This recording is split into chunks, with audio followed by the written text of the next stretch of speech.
We started the fire. Yes, the fire rises. How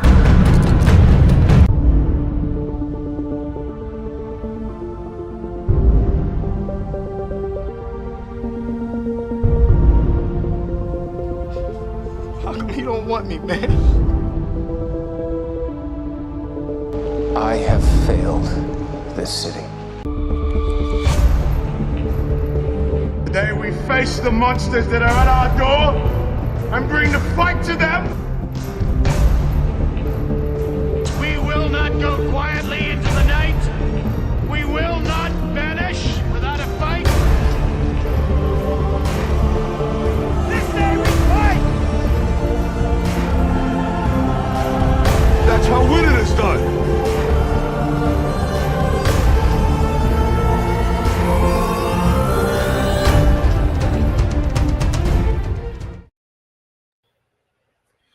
Good afternoon, evening, or whenever this reaches you. I am Nick Phoenix from the Phoenix Press, and welcome to the Friday Night Frenzy, where the topics then were less consecutive guidelines and actual rules.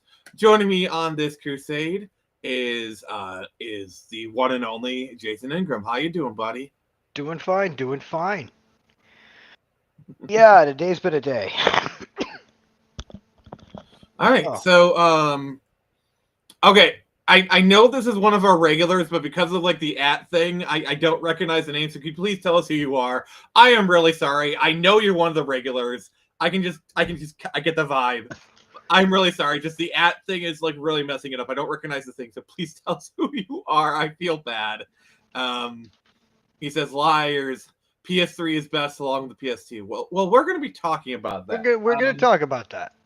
I literally went to my shelf and grabbed a bunch of like my PS3 games. This is not my entire collection, by the way. This is just like a highlights, and we'll be talking about this later in the stream. But as always, we have a few headlines, and we got Jason Ingram. He's dropping his flair. So yeah, let's get into some. Oh, you're Nemo. Okay, cool. I'm so sorry, bro. It's just like the thing. Just I really do apologize. But yeah, let's get into some headlines. Human sacrifice, dogs and cats living together, mass hysteria.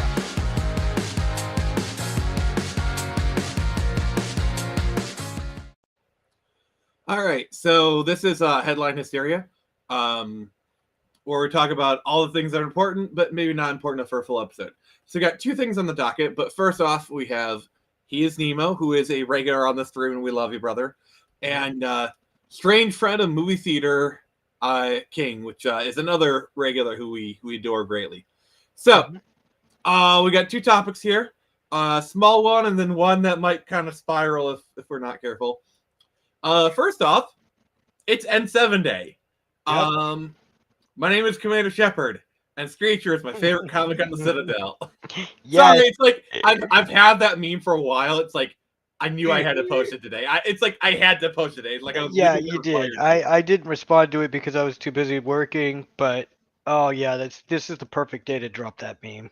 And It then really is. the other thing is I'm currently running a poll, which I did send it to you, Jason. I don't know if you responded to it, but Let me take a look. so in honor of N7 Day, I asked who is better, Femme Shep or male Shep.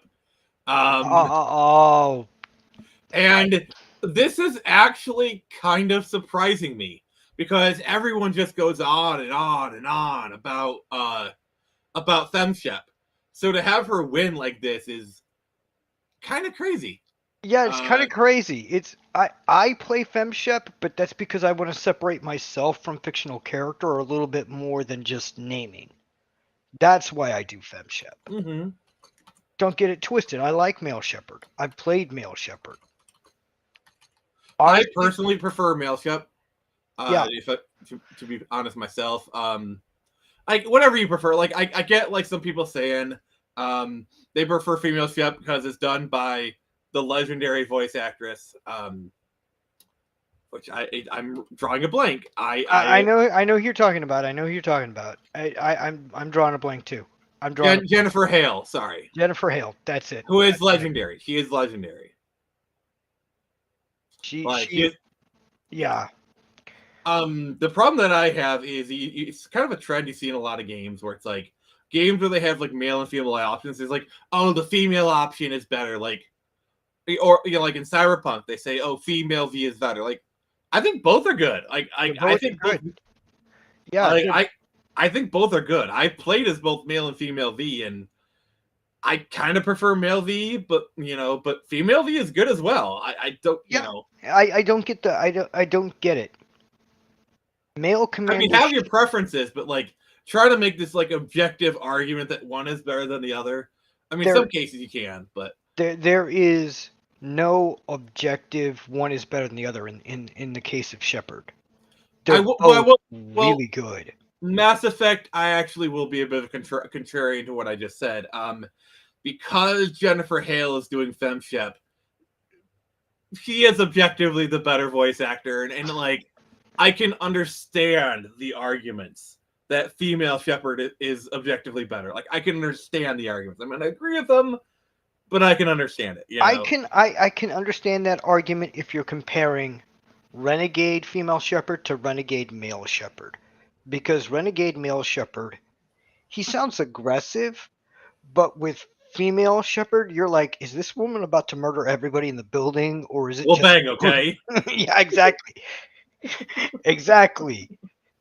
Male Shepard is known for being snarky, for being funny, because that guy put that into he was like, what I love about the male Shepard is you can just hear him channeling his inner Captain Kirk. Like he is Kirking it up. Like, and I just turned Kirk into a verb. That is how powerful I am. I turned it like I don't know. He has real Captain Kirk energy with it, the way he plays the role. I'm sorry. Yes. Yes. And he doesn't care whether you're blue, green, black, white, whatever. Yeah, it doesn't matter.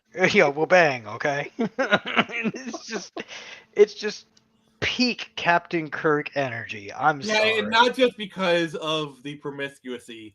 That's how you properly say it. But just the general vibe of how he plays him. It feels Kirky. Yeah, it feels Kirky. It's just you're like, I think I'm just being out-Kirked right now. And yes, even I just turned Captain Kirk into a verb. Gosh, what I wouldn't give for a Star Trek and Mass Effect, like Star Trek TOS and Mass Effect crossover. Like, imagine young Kirk and he meets Liara and the rest of. Oh god, that would be classic. Oh god, that would be good comedy gold. I actually also Shepard would be into her. Like he would be all for that. Yeah, exactly. It's one of those. He's like, oh, I didn't realize miniskirts were regulation. Yeah, exactly.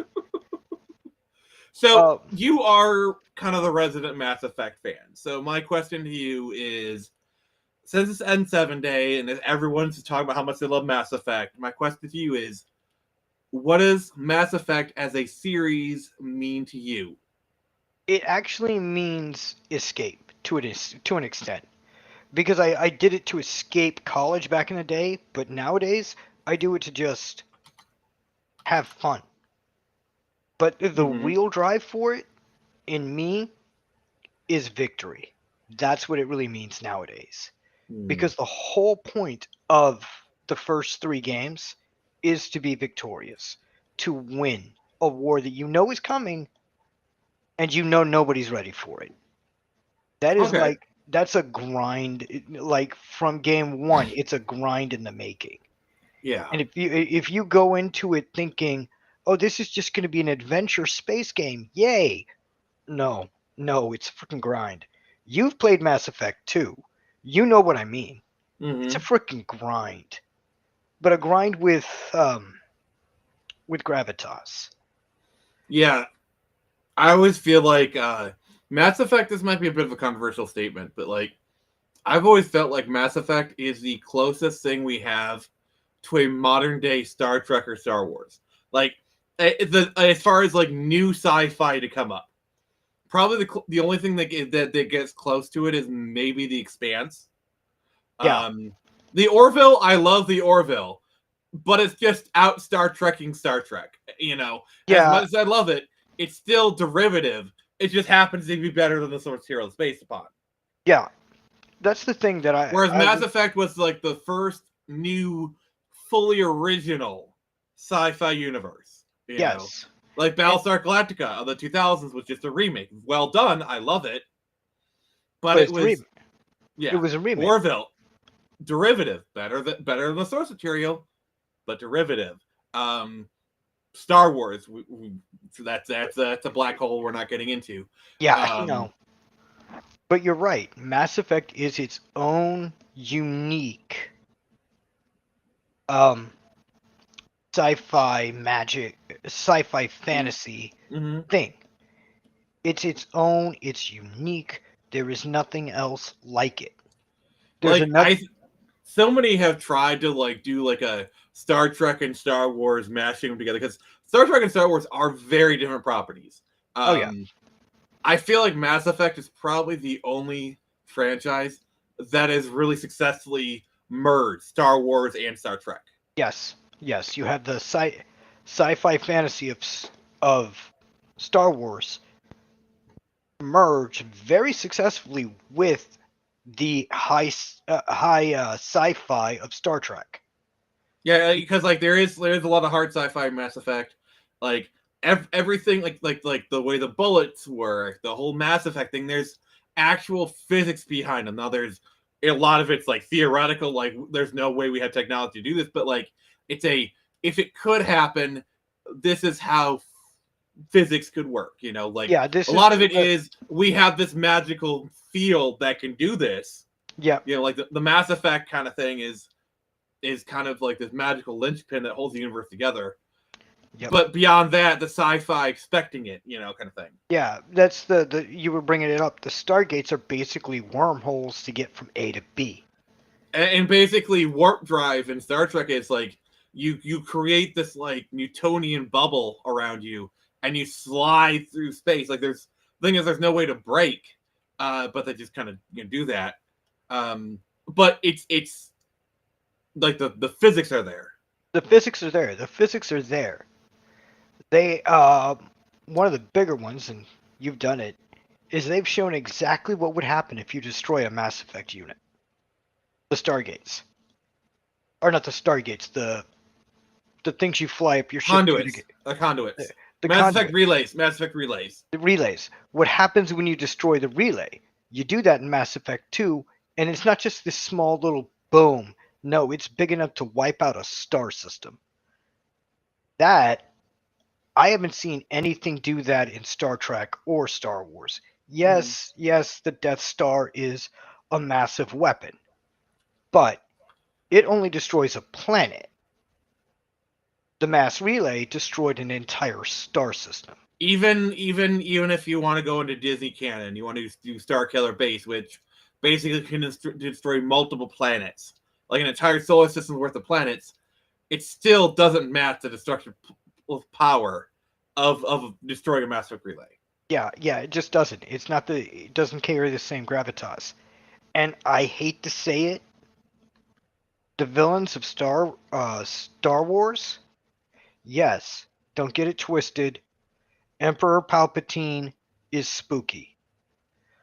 But when you compare him to the voice and the gravitas of the Elusive Man, I don't know. I think Darth Vader at his best is scarier than the Elusive Man. I'm sorry. Okay, I'll grant you that. Like watch the Rogue One scene, where it's like that is like the best example of Vader at his best. You know. Yeah. Okay, I'll grant that. It's like he is a Grim Reaper. Kind of. Yeah, that's character. true. I'll grant that. That's a fair take, because Darth Vader is by default scary. Emperor Palpatine is just sitting back there cackling like a madman, not doing anything. Yeah, I mean, Palpatine's strength was always he wasn't really a frontline combatant. Like he could hold his own. Like we've seen Palpatine fight, and he can fight. The dude can fight, but he was never a frontline fighter. He was always the guy in the shadows pulling the strings. That's always Palpatine's thing. And So yeah, meeting him would be a bit underwhelming because he's not meant for the light. He's meant for the shadows. Mm-hmm. Also, we fell into the black hole. We fell into the black hole. Damn you, Star Wars! Damn you! This is why, like every time we talk about Star Wars, I literally have to just pull us back from it because because like after a while, I'll be like, okay, all right, I gotta we put a need to kibosh stop. on But this. yeah, but back to Mass Effect. It is just one of those things that once you first played it in 2007, that first game set everything up. It's just what followed it that made it sing. It really did. And you don't get that much. Nowadays, most game 2s or 3s are kind of dead. Or that's what I've noticed. I mean, the Mass Effect trilogy is not without its problems either. Yeah, no, it's got its problems. The ending is a problem. Some of the choices are why. Yeah, and even like Mass Effect 2, the fact that they like did this detour with the collectors. Like I like Mass Effect 2. I haven't played Mass Effect 3 yet. But like Mass Effect 2 is a great game, but it just reeks like there's a lot of like, oh, we're gonna kick the can down the road for a lot of these storylines. We're doing this thing called the collectors. They work with the Reapers, that's their hand wave. Yep. Yeah, that one's kind of a why are we doing this? The more I think about it, you're right. It's one of those why is this happening questions. So let's kind of move on to the second one, which is kind of the bigger one. Yeah. So GTA 6 has been delayed. I'm not gonna lie, I kind of saw this coming. Yeah, I can't say I'm surprised. I'm not surprised. Am I still mad? Yes, but I'm not surprised. That's kind of been the thing the last 5 or 6 years or so. The game gets close to release and then it gets delayed again. Yeah. That's what happened to Dragon Age. Mm-hmm. That's what happened to a lot of games. I mean, yeah, that's kind of par for the course, especially like the highly anticipated games. I do feel like Rockstar, they kind of feel the pressure of like they want to get this right and they don't want a buggy game on release. Yeah. And knowing modern like development, like how bad of a state does it need to be in for them to delay it again? Pretty bad. Like they lost Take-Two lost $3 billion in market cap because of this announcement. It better suck so bad that they needed to do this. Seriously. The state it's in is what you're saying. Oh yeah. The state that the game is in has to be really bad. What was that game that they had announced last year that they canceled this year or a few years ago? Do you have any idea how little that narrows it down? Very little. Not Vera Dark, something dark.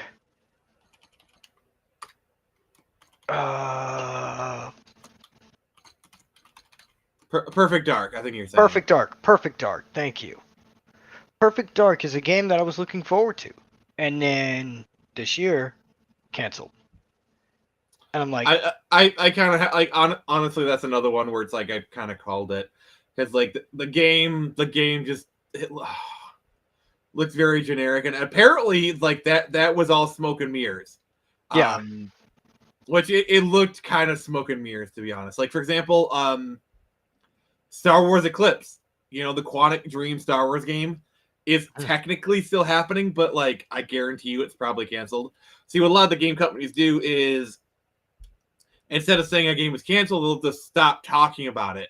And then like 5 to 10 years later, you're interviewing one of the devs like, oh yeah, that game was canceled like years ago. I don't know why you're talking and then all the like, oh no, the game is canceled. Like yeah, it was canceled 10 years ago. It was canceled 10 years ago. That it's not. Honestly, that's what I thought. Dreadwolf, what they changed to Veilguard, I thought that's what had happened to it.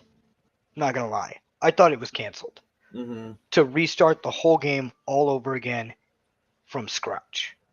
Yeah, that's like not going what we got. speaking of BioWare, like BioWare knows they're on thin ice because like Anthem crashed and burned, Veilguard crashed and burned, Andromeda crashed and burned. Like the one win they've had was Mass Effect Legendary Edition.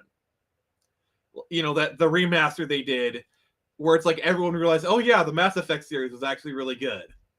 I guarantee you that's why they brought a bunch of the old players back in the system to fix the mess. Honestly, the only thing that could really instill confidence is to bring Drew Casperin back. I agree. Because like he is an OG like BioWare guy. Because he also did KOTOR. Like you realize that, Yeah, right? you know, I understand. And I know this. Oh, we got Happy Dino. Yes, happy day. So he says, happy day to you, Phoenix and Jason. Thank you, Happy Dino. Always happy to have you, buddy. Yep. We were talking about Mass Effect. Now we're talking about GTA 6. Yep. If you have any thoughts about it, you know, please please give us a comment. We'll be happy to engage with you. Yeah. But yeah.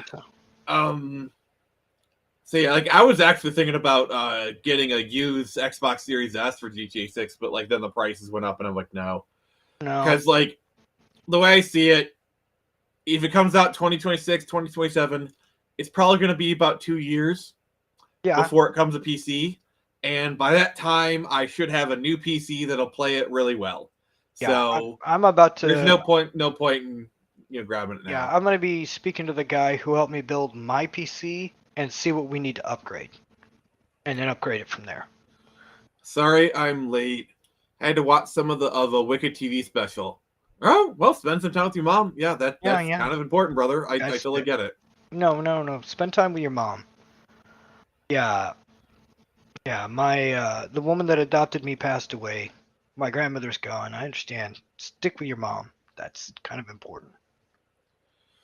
Yeah. But yeah. So we're going to move on to the main topic we got here, which is PlayStation 3, trash or iconic.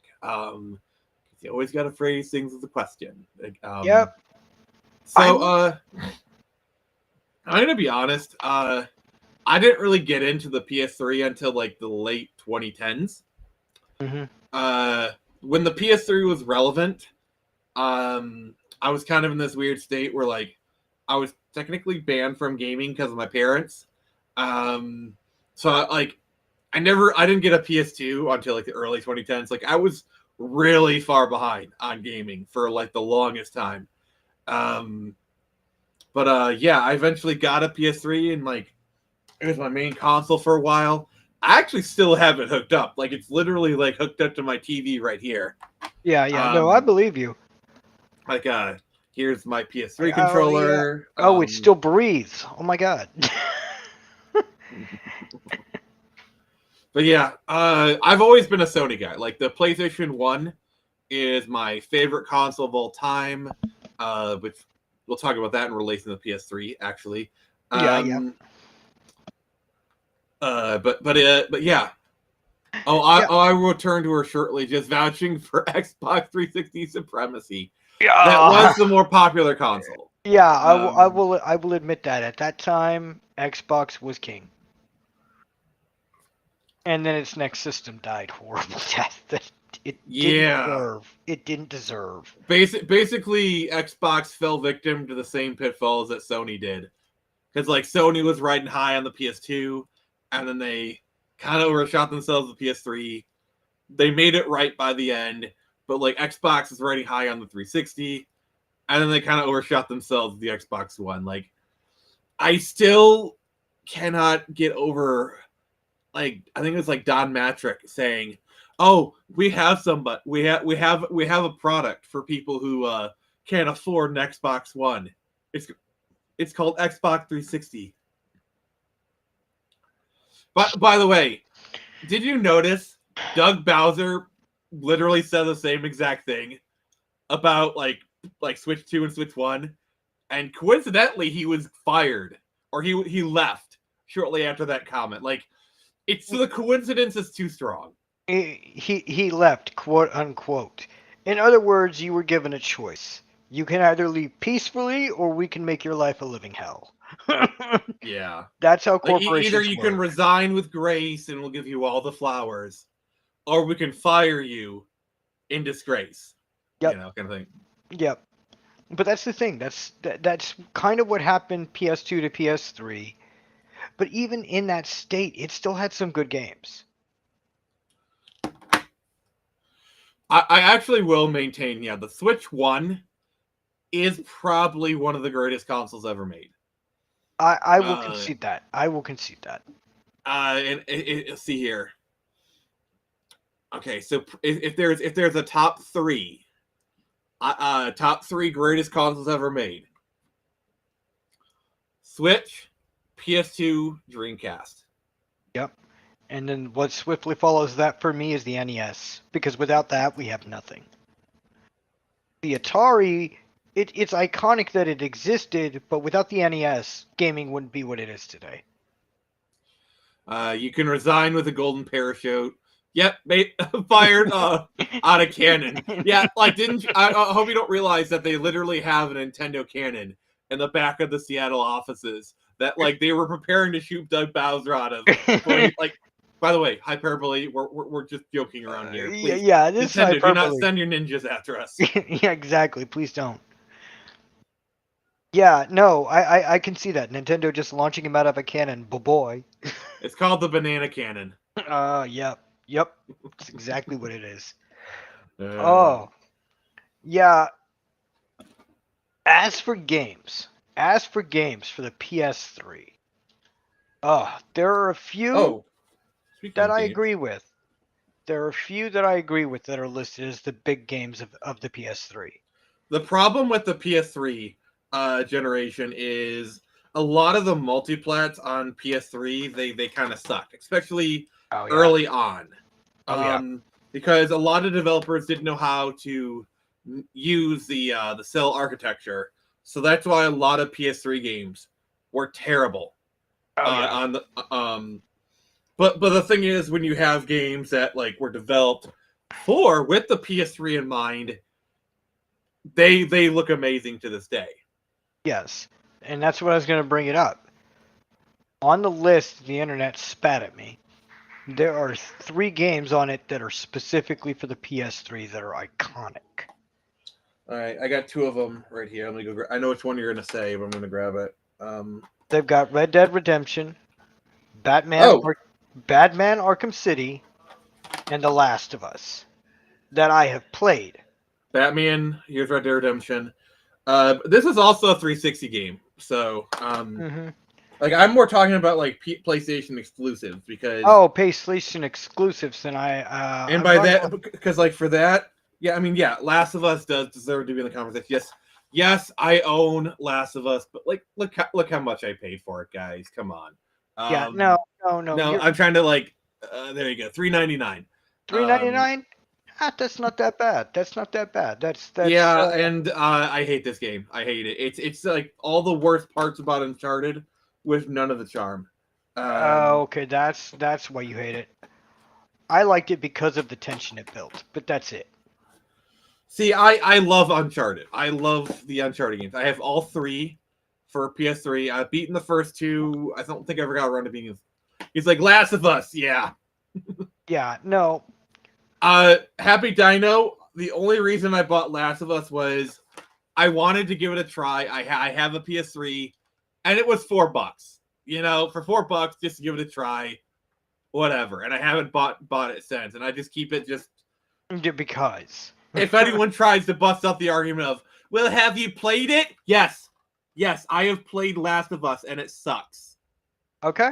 Here's my proof. Well, I will accept your judgment on that, mainly because I have never played Uncharted, so I never had that experience. You need to play Uncharted. See, I love Uncharted, but it has this problem where if you don't do exactly what the game wants you to, it like spazzes out and you die. Like if you make a jump and you sometimes if you make a jump and you don't hit it, if you don't hit it at exactly the right angle, you just like and you die. Like there was like a bunch of times where it took me like 5 tries to do a jump. Oh, Duke Nukem Forever. I think I have it on PC, or I think I had it on PS3. The game is playable, at least. I'll give it that much. It's not yeah. Duke Nukem. It's not. I mean, it is Duke Nukem, but it's bad Duke Nukem. I'll say that much. Oh gosh. So yeah, I got a stack, and these are not all my PS3 games. I just got like a sampling. Yeah, no.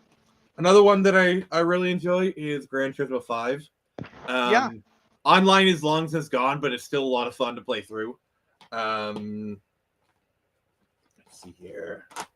We got Force Unleashed, which these ports are like, oh my god, I love Force Unleashed. Like, I think Force Unleashed is one of these games that like I could have it on multiple systems. By the way, my favorite version of Force Unleashed is the PSP version. Just saying. Nice.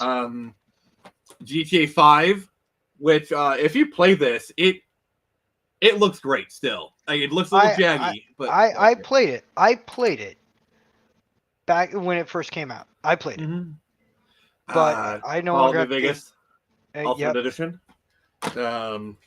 And the only Assassin's Creed game that I've ever actually played, Assassin's Creed 4. I played 1, 2, and 3. You need to play 4. It's so good. Yeah, if I remember correctly, the Switch version is based off the Wii version, which is not a terrible version.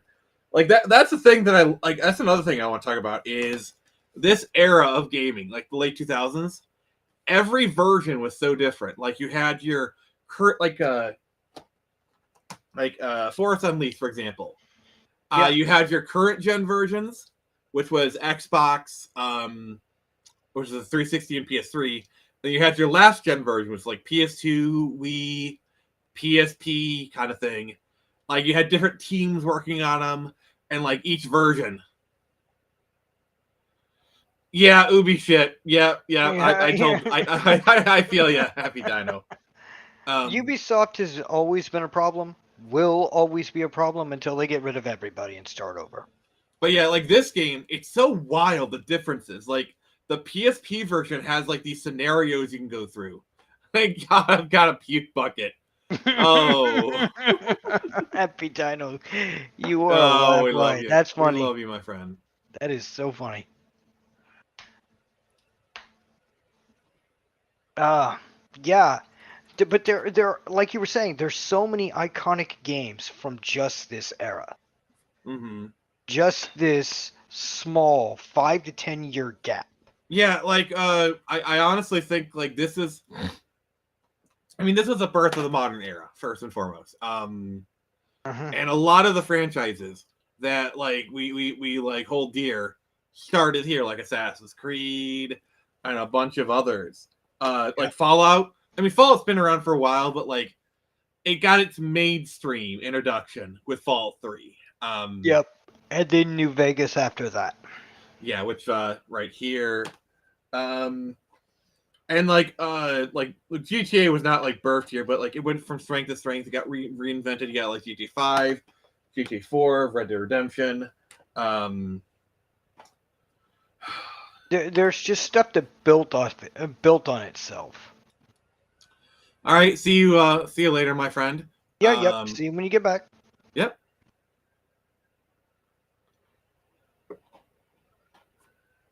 Yeah, it's just this era that, like you said, it was just this magical moment in time where you got all these really great things all within a few years of each other. Exactly. Now I truly understand how my dad and, Gen X look back at Star Wars, Star Trek, and all that happening in just that right time and period. Yeah. And now I know how that feels. I'm looking at what we've got now, and I'm just looking back at what was. And I'm like, if only we still had that greatness. We don't. I mean, we still to a degree, but it's a lot of it's in the indie space. A lot of it you got to look for it.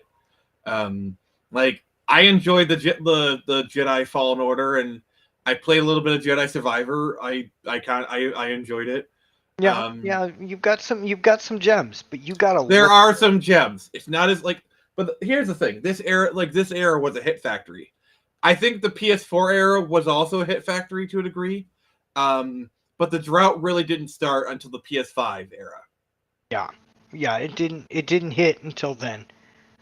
Hopefully, we're getting towards the end of it, but only time will tell. Yeah, because like when we talk about the PS4, PS5, that's when we're talking about stuff like Witcher 3, Doom 2016. You know, there's still a lot of iconic games that are coming out during the PS4 era. But like, yeah.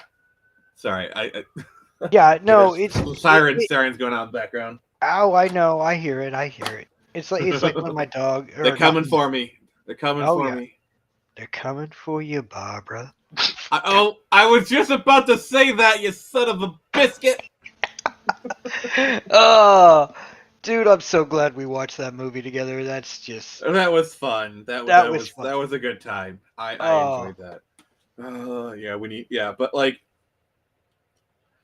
But yeah, you can make the argument that like controllers peaked in this generation, whether it's PS3 or 360, because like I feel like okay, I like the PS3 controller. I like it. I like the PlayStation controller design, but this is the one. I know this is a PlayStation stream, but I'm just gonna say it. I think the greatest controller ever made is the Xbox 360 controller. I will agree. Because the fact that like almost every controller since then has kind of been like based off of that design or an evolution of it. Yep. I've got an Xbox, the modern Xbox controller in my hands right now because I use it for my PC. But yeah, it's just slight differences. Nope, that's a PS4 controller. All right, yeah. So I got a controller right here. Just kind of. So this is the controller that I use for PC gaming. On my live streams, this is the one I use. Yep. This is an Xbox One controller. Yep. And I have one exactly like that design. But they didn't really change much from the Xbox 360 to this. And it just works. Right. It feels right and but this is not a bad design. This is not a bad design. No, it's not. And you're right. Everything, in fact, the PS6 controller might be like this. I'm just saying. What I do find interesting is this controller design, barring a few tweaks, is essentially the same controller that we got with the PS1. Yes. With like the triggers are a little bit different. Obviously, it's wireless. You got the button in the middle. But like, there's very little, like, the design is like almost 1-1. It wasn't until the PS4, which I do have a PS4 controller. I just don't feel like digging it out. They haven't really changed it. But that's the thing. It's like, with this, they're still kind of using like you can see the evolution. Yeah, you can see the evolution from Xbox to Xbox One, and then on and on until you get with to that. PlayStation, it's like small little increments here and there, and then they redesigned the PS4 and they redesigned it for the DualSense. But like, even with the DualSense, it still has like you can see that like this and the DualSense are related. If you put them side by side, be like, okay, yeah, this is like an older version of that. Mm-hmm. I'm kind of a nerd about like controller. No, that's fine. You're saying it, but I'm sitting there bobbing my head because I agree with you. Yeah, like I can't wait till we do our Nintendo retrospective, and like I go on like a 30-minute rant about the Wii U and the Steam Deck. Yeah, Nintendo. Okay, all right, because like we all know what a Wii U gamepad looks like, and sorry, I never turned down an excuse to whip out my Steam Deck. No, to have fun with it because It's not as much as a flex that it used to be, but it's still cool. But like, if you look at this, and you just think the Wii U gamepad, it's like ripped, like they ripped it off. they ripped it off. But you know what? They did it better. That's the key difference. Well, the thing about the Wii U gamepad, if you ever hold one, they are surprisingly comfortable. Huh. I've never held that. And that's the thing. Like, I don't like the Switch, the regular Switch, because like it is a pain in the ass to hold. Because like there's no grips on it, and it always feels weird to hold, and like it feels like wiggly or whatever. Mm-hmm. I actually the Switch Lite, I love that.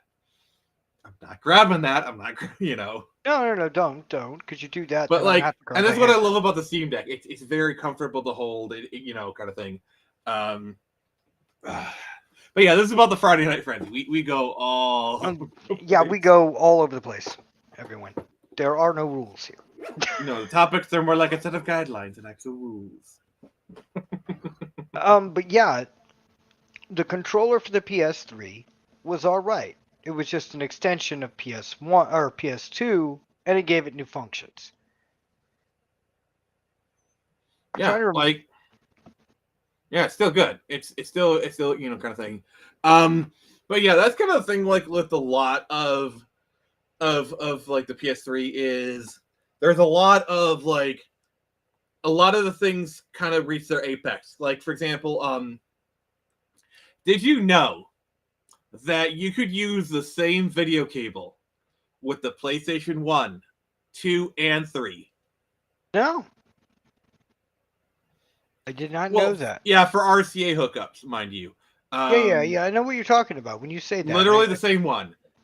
I think even the same power, like the same barrel connector. Don't quote me on it, but I believe the barrel connector plug is the same as well. I can't remember exactly, but like, No, I believe it. The RCA that clicks. That makes sense. Well, there's a lot of that actually going on. Like for example, did you know that the Super Nintendo, the N64, and the GameCube use the same video adapter? No. I did not know that. Yeah. I honestly, it had been years since I had an NES hooked up. Years after the second, and the GameCube, the only Nintendo thing that I had hooked up in the house at the time was the GameCube, and my NES was in the attic in a garbage bag. Yeah, along like with the 150. I am such a nerd for like these kind of things. Like for example, did you know that if you took a Sega Genesis controller, you can plug it into an Atari 2600, and you can actually use it on Atari 2600? What? Because they use the same controller connector. Color me astounded. What? Why? How do I not know these things? How? I have a lot of I trust me. This is like 15 years worth of like watching videos and like reading shoot. I have a lot of useless trivia. So do I, but I don't have that kind of useless trivia. I have more. Hey, person A, B, C, and D were over here on this date. Did you know that Sony released a memory card adapter for the PS3 that allowed you to transfer over your saves from your PS1 and PS2 to your PS3? I own it, actually. I have it here somewhere. I'm gobsmacked. I am gobsmacked, sir. Gobsmacked. Here. Frankly, gobs. Yep, it's right here. Sorry, I have like a bag full of like old memory cards. Oh, my memory cards fell into the void a long time ago. Consider yourself lucky. Like, let's see here. Here's a GameCube. Right. I got a bunch of PlayStation ones. If you did, then consider you. I would have considered you stolen from, sir. Oh, buzz off. So like, PlayStation 1 memory card. I remember that one. PS2 memory card. Another PS2 memory Oh yeah, card. they had all different designs too. Got a colorful one. But yeah, so this is what I wanted to show. This thing right here. This is an adapter for the PS3. Which, yeah, actually kind of works because you do put them in here, and then you got like this little plug here. This is actually rare. Like this thing is actually hard to find. Like I am really lucky to own this. So you hook that up to the controller cord to charge the controller, and thus, I'm amazed. Oh, holy crap! This thing's actually kind of expensive. Oh gosh. I'd say if you have a spare, put it on eBay and see how much money you can make. All right, so here's some eBay listings for the memory card adapter. 60, 50, 120, 60. Like, yeah, this thing is worth some money. Yeah, see, like I could easily get 50 for this. Easy. But yeah, like this thing is hard to find because like they didn't release it very often, like very far. But yeah, this is one of my treasures. Like I'm not getting rid of it because here's the thing. The PS3 is the best PS1 ever. Yes, I will agree with that. And here's why I say that. Because every PS3 can play PS1 discs. Okay? Through emulation. But, like, you can play PS1 discs on the PS3. Every one of them. I'm surprised that's a feature that doesn't get talked about more. It's kind of weird. No, I didn't know you could do that. I personally didn't know. And what's really cool is...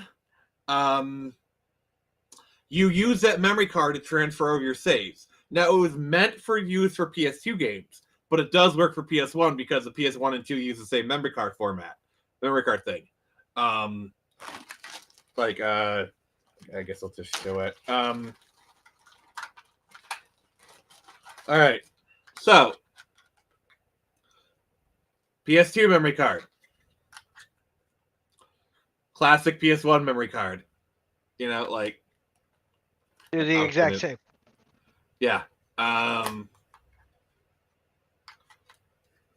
Yeah, so you can transfer over your save. So, like, you can have a save file from, like, when you're a kid. And the other part is you had your memory card saves on the hard drive. You had unlimited space, so you don't have to worry about memory cards. Plus, wireless controllers. Yep. I remember those days. Where you're sitting there, you've got like 15 different memory cards, and you're like, okay, which one had this game in it? God damn it. And the cool thing was, like, back in the day, like, if you were really into, like, playing PlayStation 1 games on your PS3, like, you could download PS1 classics, and you could transfer them between your PSP and your PS3. And they use the same memory card format. So, like, let's say you were playing Castlevania Symphony of the Night, and you never finished it, but you still have the memory card. Then you bought the game on PS3. You could transfer it over and play that save file from like 98 in like 2012. What the hell? See, I had a PSP in like the late 2000s, and gosh, I think I have a memory stick in here. Let me grab it. I'm surprised that you could play those games 14 years apart and still use it. Color me astounded. All right, so we'll talk more about this in the PSP, PS Vita episode. But like, here's a 1 gig stick, and then here's the true magic of modern day PSP. This is a memory stick to micro SD adapter. Basically, you buy these on Amazon for like $3 to $5. They're dirt cheap. and then you just grab any old micro SD card, like a 32, 64 gig, and you have like a lot of space on your PSP. Huh. Yeah. I believe there's something similar for the Vita. I'm not much of a Vita guy, but like We know why I hate the Vita. We both hate that game. what game? Third Birth. Did it come out in Oh, Vita or something PSP. else? That was a PSP game. That was a PSP game? Okay. I thought it came out. Third birthday, the not third Parasite Eve game. Yeah, the this is not Parasite Eve game. Yes. But yeah, like the PS3 was a really, really great system. So you had stuff like the games like, and a lot of games that like haven't come out since. Like, have you heard of 3D Dot Game Heroes? No. Maybe I did back in the day. The name sounds familiar somehow, but I don't know why. All right. All right. Let me kind of show you this game. And this is a PS3 game, mind you.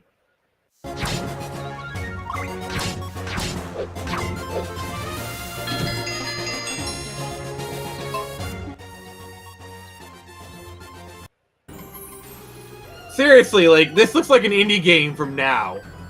Yeah, it does. I'm shocked. Like, does this not look like a well-polished indie game that could come out like literally today? Yeah. I also like the fact that it looks like you're just taking a frying pan and smacking somebody with it. Not To gonna be lie. fair, it looks like Lego Legend of Zelda. Yeah. Which you like, obviously Zelda was an inspiration. Like, come on. Yeah. No, it was.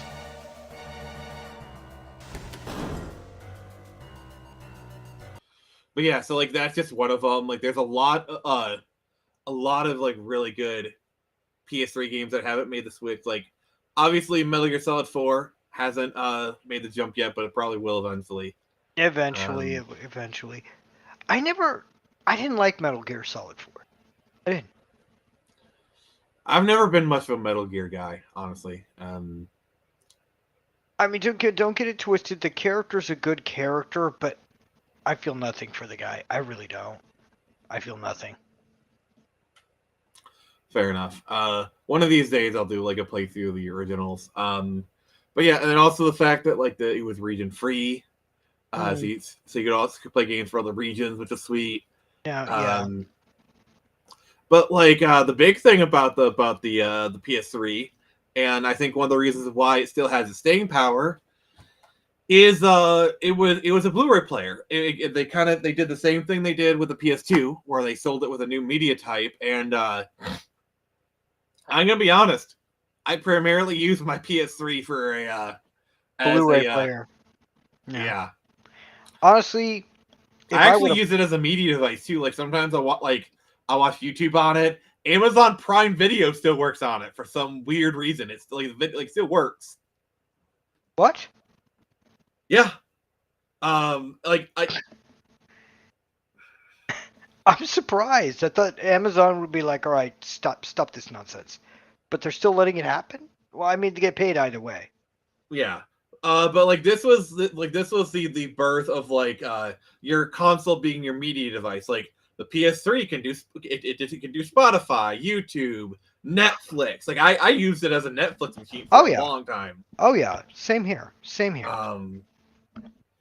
Like it can still work as a Blu-ray player. I still play Blu-rays on it from time to time. Yeah. No, me and my friend back in 2010, 2011, 2012, we're living in an apartment. He was on his laptop, I was on my computer. But we were playing Netflix on my TV with my PlayStation 3. That was our day-to-day. Yeah, like the history of Netflix on devices is really crazy. Like, I think it first came to like 360 and like the Wii. Did you know in some territories they had Netflix for the PS2? No. I think it was stuff like Brazil where like where like the PS2 was still In use. yeah.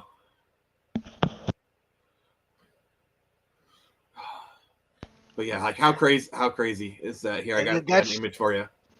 Like, take a look at that. What the ever-loving hell? Yeah, that's the other thing. Like, with the Wii, back then it's like it came on a disc. You had to install it. I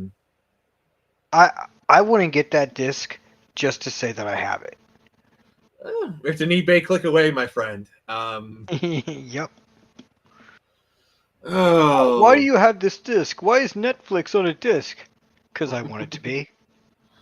I mean, what a lot of people don't realize in today's modern day is Netflix was originally a disc rental service. Like, you'd literally get discs in the mail and then you'd return them. That was originally what Netflix was. I remember that. You know who they tried to sell it to? Oh, that's okay, I know the story. So Netflix tried to sell themselves to Blockbuster, I think for like 10 million. Mm-hmm. And Blockbuster said no. And then can you imagine the timeline where if they actually had Blockbuster would probably still be around. Yep. But here's the funny thing about Blockbuster is they kind of came late to the service, but they actually had a pretty cool service. Like, so you could do the disc thing with Blockbuster. But with Blockbuster, what they did is you could take that disc to any Blockbuster, return it, and get a free rental. Yep. Like, they actually kind of had the better service there for a minute. They did. But they should have followed Netflix right after Netflix did the whole, we're an internet service only now. Blockbuster should have done the exact same thing and they'd still be here. Yeah. Like, and I think at that point they were bought by DirecTV. So, like, it's one of those things like Sears had, like, in the 90s, they had the infrastructure to bury Amazon. Because, like, if you think about it, Sears was the Amazon for, like, over 150 years. Like, they were doing what Amazon was doing with the catalogs in, like, the 1850s or, like, 1880s. You know what I'm saying? Yep. So, like, imagine if Sears had opened up an Amazon site in, like, 98. They could have buried them. They could have, but they didn't because they were too... Like they had the infrastructure, they had the money, they had the resources. They just didn't have the leadership that was capable of it. Nope. And that's what generally kills a company. Like, imagine they do that, but they have it to where you could have your packages shipped to Sears. You can pick them up at Sears, at any of their millions of locations, like the integration. Oh gosh. Would have been spectacular. I order this. I want this. Okay, my local Sears will deliver it to me because they know me. Boom. Insta money. Yeah. There's a lot of that. Like, I think like Google offered themselves to Yahoo and they declined. Like, there's a couple of those kind of stories. Yeah, there's a couple of those. There's quite a bit. Oh, my okay, this is my favorite story. Xbox once tried to buy Nintendo and they literally got laughed out of the room. Really? I know Xbox is egotistical. I didn't think they were that egotistical. Wow. Yeah. Oh, we're a new video game service. We want to buy the oldest video game service that is still alive. So here's a question for you. It's a bit random, but like, so with the Nintendo Switch 2, now that they have GameCube, that opens the door for like other systems that are more like a little bit more powerful to be added to the service. What other consoles do you think they could add? Like, I think Dreamcast on Switch 2 Online is not outside the realm of possibility. No, I don't think so. I actually want to see that. Because the Dreamcast has a lot of really exclusive games.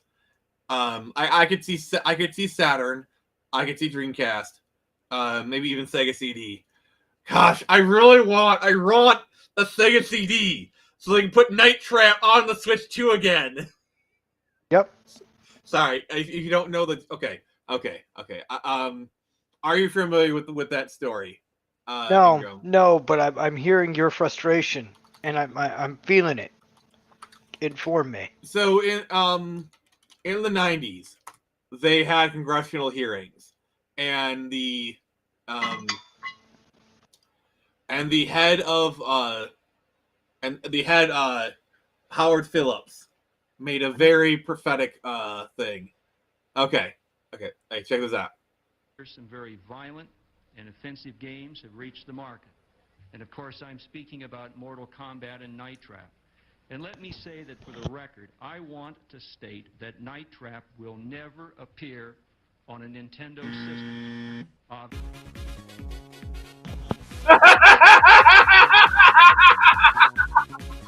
Trap will never appear on a Nintendo system. I love the internet. I love the internet so much. Dude. So, if I ever get to meet Howard Lincoln, I'm gonna make sure I have a Switch copy of Night Trap, and I'm gonna make him sign it. Oh, that would it'll go one of two ways. Either because I guarantee you he knows. He probably knows at this point. He probably knows. He probably knows about it. The world has changed. No, but he probably knows that Night Trap has appeared because it's kind of a meme. It'll be one of two things. Either he'll be in good spirits, he'll sign it, be like, "Oh, ha ha, I was wrong," or he'll be so incredibly butthurt that he'll refuse to sign it. Either way, we got the Reaper King in chat. Oh, hey Reaper, how you been? But yeah, I just kind of want to own Night Trap on the Switch physically, and they have a physical version of it. I want to own it on the. I forget what that game is about. Night Trap, is that the?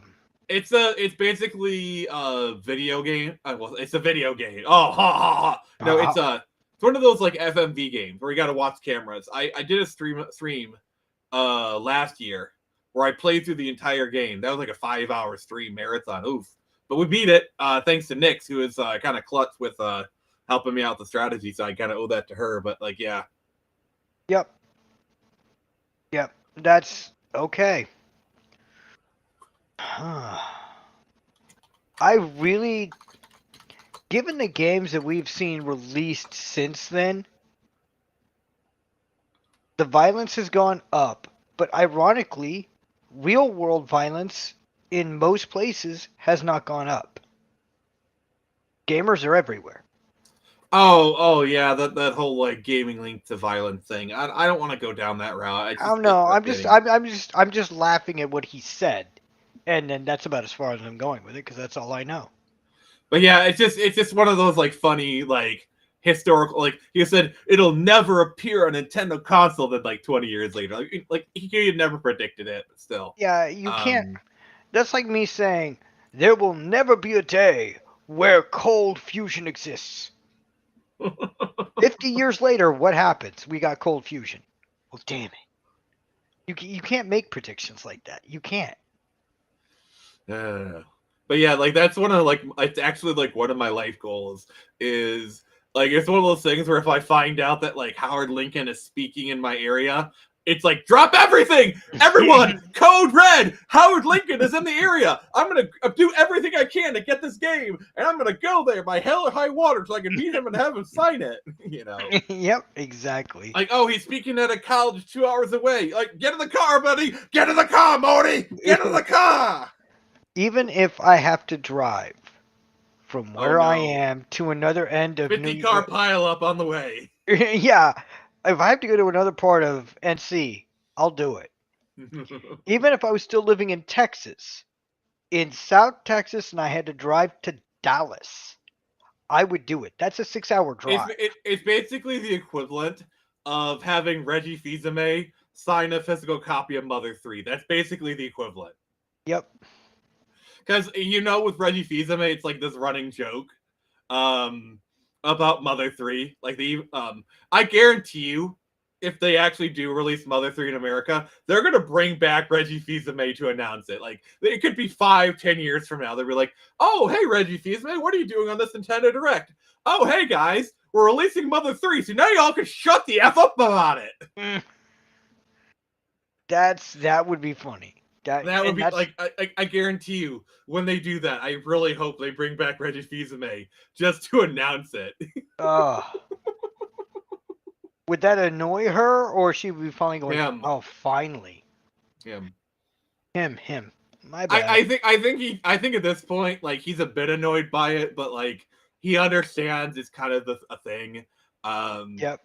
Like I know he's done like talk shows, like talks at like colleges, and they've asked him about it, and I'm sure he's signed copies of Mother 3. And he's probably like he's good natured about it. Like if I had a physical copy of Mother 3 from the Game Boy Advance, I asked him to sign it, he'd probably sign it without any issue. Like he might make some quip or whatever, Yep. There are so many errors that people have stated something. This will never happen. 5 years, 10 years, whatever later, it happens. By the way, for those who aren't aware, Mother 3 is the sequel to Earthbound. For like the few people who don't know that. I'm one of those people. Interesting. Yeah, so technically Earthbound is Mother 2. So there is a Mother 1 for the NES that almost came out on the Nintendo as Mother. There's a few prototypes floating around. And that's why we're able to get Earthbound 0 released here in America, because they still had that translation. Mother 3 never got an official translation, so they'd have to retranslate it themselves if they wanted to release it. That makes sense. That explains why. Okay, there's the why. Now it all makes sense. Yeah, that's... I feel like we'll probably get Mother 3 eventually. I feel like eventually we'll probably get it. Eventually, someday, we'll get it. Mm-hmm. But not any time. Well, not within the next few months. Maybe within the next few decades, years, whatever the case may be. We'll get it eventually. Mm-hmm. We could be 90 years old walking around with a cane going, one day. I'm kidding. There's just there's so much gaming history that we both know and missed, and that's unfortunate. Yeah, I study a lot of the gaming history, and it is very, very fascinating in my opinion. Like the twists and turns, like the what ifs, like you've heard of the Nintendo PlayStation, right? Yep. The fact that like we had like the prototype actually appear, like pop up recently, which was wild. And I love how they were talking to a PlayStation exec recently. He's like, "Oh yeah, I probably have a prototype in my closet somewhere." Like just casually dropping that. Like, so there's another one out in the world somewhere. Yeah, that's it. And it's mind-boggling how Nintendo talked to Sony. We want some help making a Nintendo that uses a DVD style thing for video games. CD. Can you help us? We will help you. And then Nintendo goes, you know what? Screw this. And they walk away. I mean, it's a little more nuanced than that. So apparently Nintendo didn't read the fine print, and they realized Sony would get all the money from the CD games. So it's not like Nintendo bad, Sony good, Okay. But at the same time, Nintendo signed the contract. So at the CES, where they're supposed to unveil it, Nintendo announced their partnership with Philips, and it's a very dick move, backstabbing kind of thing. Okay, that's all I knew. I didn't know this other little tiny, almost insignificant bit. Yeah, that's why there is actually a few Sony branded games on the Sega CD, because like Sony kind of did like a rebound thing, and actually I think like Sewer Shark and a few other games were made by Sony for the Sega CD.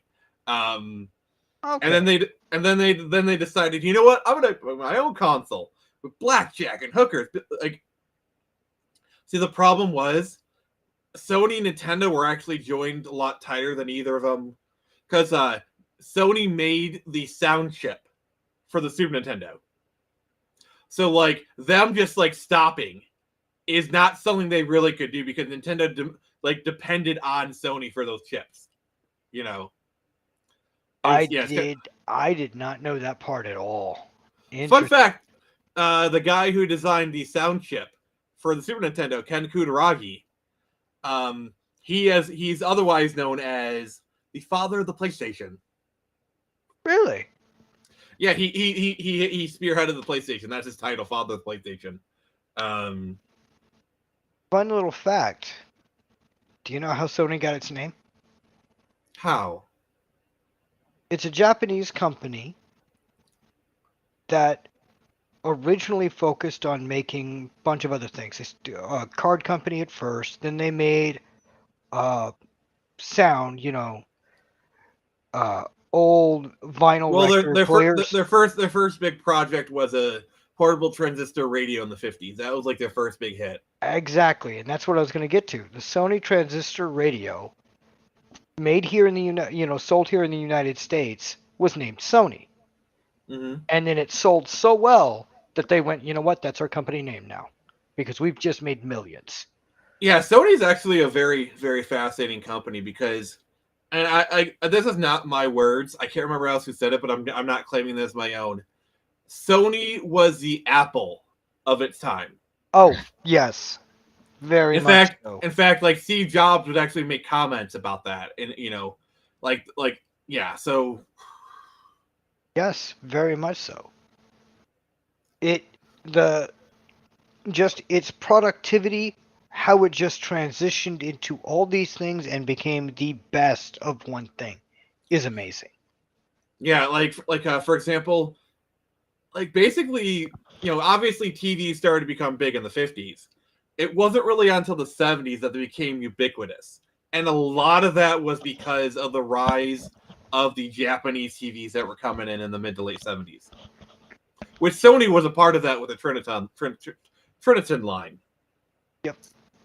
And then obviously you had stuff like the Walkman, which came about, which, iPod, it was the iPod of its time. Like there is a very, very direct parallel to that. Oh yeah, there's a very direct. Everybody wanted to have their. I used to have a ton of these things. Not the little tape, the cassette tapes. There we go. The Walkman. That's basically what it was. Mm-hmm. And everybody wanted one. Everybody had one. Basically, I think every millennial kid has their memory of their portable music player, whether it's a cassette player, a CD player, or an MP3 player. Yep. Every millennial, I think every millennial has for me, I had a CD player in high school. I actually still have my high school DVD player and it still works. It's wild. And some MP3 players, like not everyone had an iPod, but like this is the thing I miss is there was a really good selection of MP3 players in the 2000s. My favorite that I had was a Creative Zen.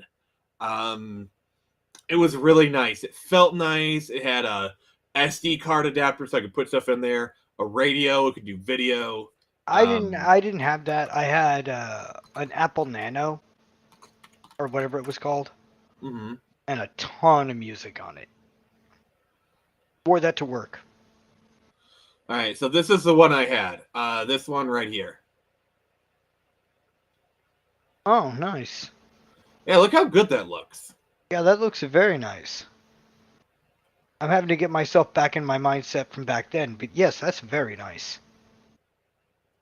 Yeah. I love how I love how you sorry. I got to highlight a comment here. Sorry. I was like I ducked over to X.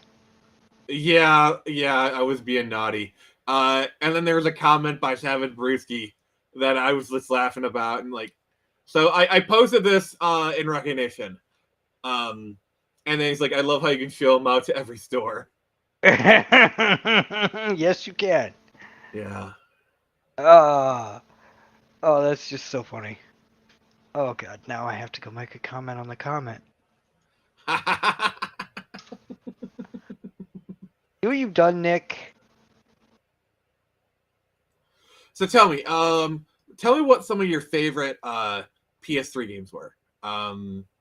PS3, that's hard to say. Honestly, GTA 5. Yeah, that's a good one. I would say that.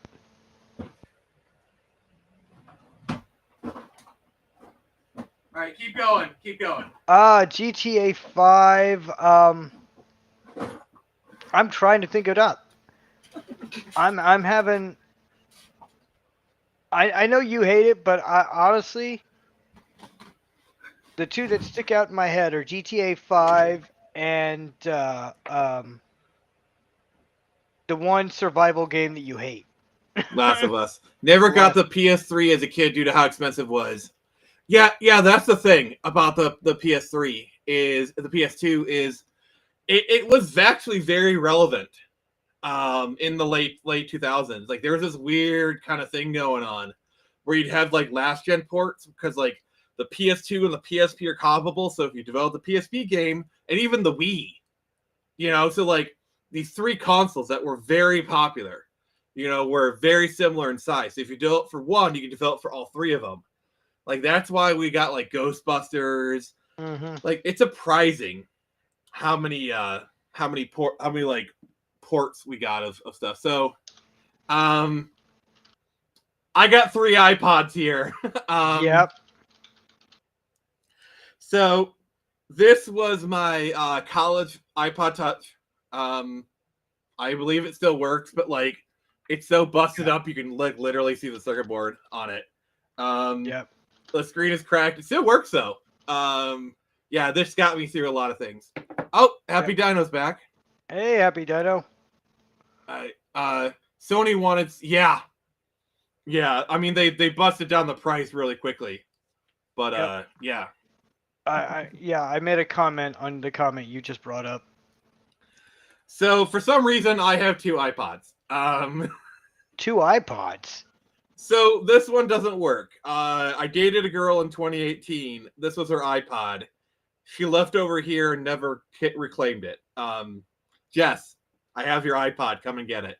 Please don't. You're crazy. I went a little bit too, but this one actually does work. I think I bought it for like $30 about 5 years ago. And I still use it from time to time. But yeah. I have an iPod Nano floating around here somewhere. Somewhere in the vast chasm. I had the iPod Nano 3rd gen, like that tiny one, and I really like it. I think it's like the perfect size. I like those. But yeah, this iPod Touch this got me through a lot of stuff. I believe it. Like literally this corner of the screen, if I were to turn it on, it just doesn't work. Like this thing is beat to crap, but it still works. Did you hit it with a sledgehammer or just a hammer? That's my question, because you got like a break in the screen there. You can literally see the circuit board. Yeah, this is why I'm asking. I saw that. I'm like, My camera is too crap to okay. Let's see if I can. I think if I just do the glare, you can see the cracks on it. Yeah, I can see. It's just the glare made me acutely aware of those cracks in the screen. I'm like, looks like somebody was a little violent with that device. It's just I've had this thing forever. It's been banged to crap. Oh yeah, I believe it. A Nano, yeah, those Nanos were really sweet. I always want I had one. I had the 3rd gen. That's the one I liked. Yeah, I had Gen 1 Nano. My final year in college, actually. This one, it's a 32 gigabyte. It's basically the equivalent of like an iPhone 3. Nice. I am the only owner of this. I bought this new, 12, in 2012. So it's just got sentimental value at this point. You know what I'm saying? Yeah, it may not function, but you have it because, good memories. good memories essentially.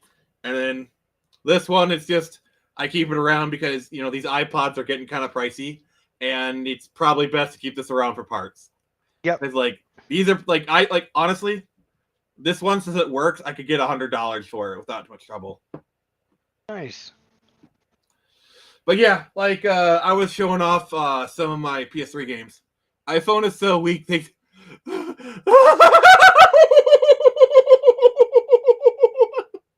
All right, Happy Dino, you're getting this. You're getting this. What? What the fuck? You get that. You're getting that, brother. You get that. Oh my Happy God. Dino, that joke landed perfectly. Oh goodness. Oh my God. Oh my. Yeah. Oh my.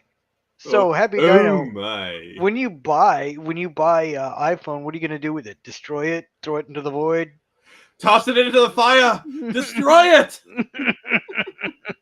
No.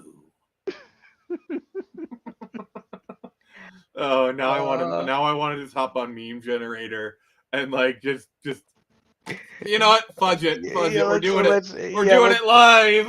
Let's do this. This is I'm referring to punching. Okay. Happy Dino, you have spawned a meme. How do you feel? I mean, he's Happy Dino, so. I'm pretty happy, I'm sure.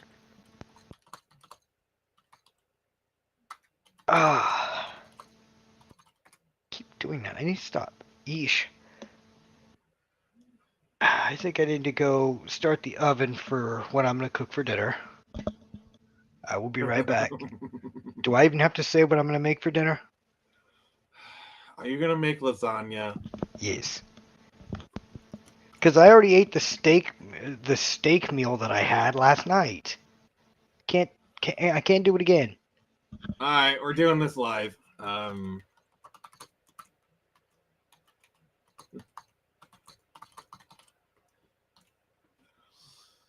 Oh gosh, I can't believe you're making me do this. All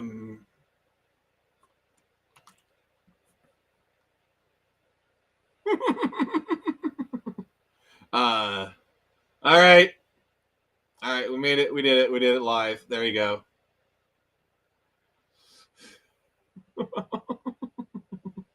But still, iPhone, so weak. Damn thing can't handle them. Oh yeah. Ingram, have you seen that? Oh, I think he stepped away for a moment. But yeah, I know exactly what you're referring to, Happy Dino, the bomb blast. Add more fire. Jason Ingram, are you familiar with the bomb blast Game Boy? No. Not at all. So, this is the first time I've heard of during this. Desert Storm, somebody brought their Game Boy to Desert Storm, okay? And there was a bomb blast.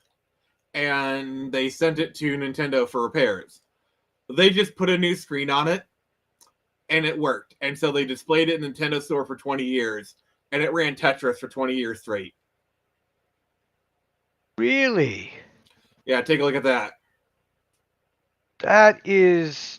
I have deep respect for that old Game Boy for infinite number of reasons, but I like it more now. Wow. Just talk about a brick. You know? We always used to joke that you could use the Game Boy as a bludgeoning device. I believe it now. I mean, have you ever held an original DMG? Oh yeah. Well, you much very much could use one. That's yes, why it is very impressive, Happy Down. It actually is very much impressive.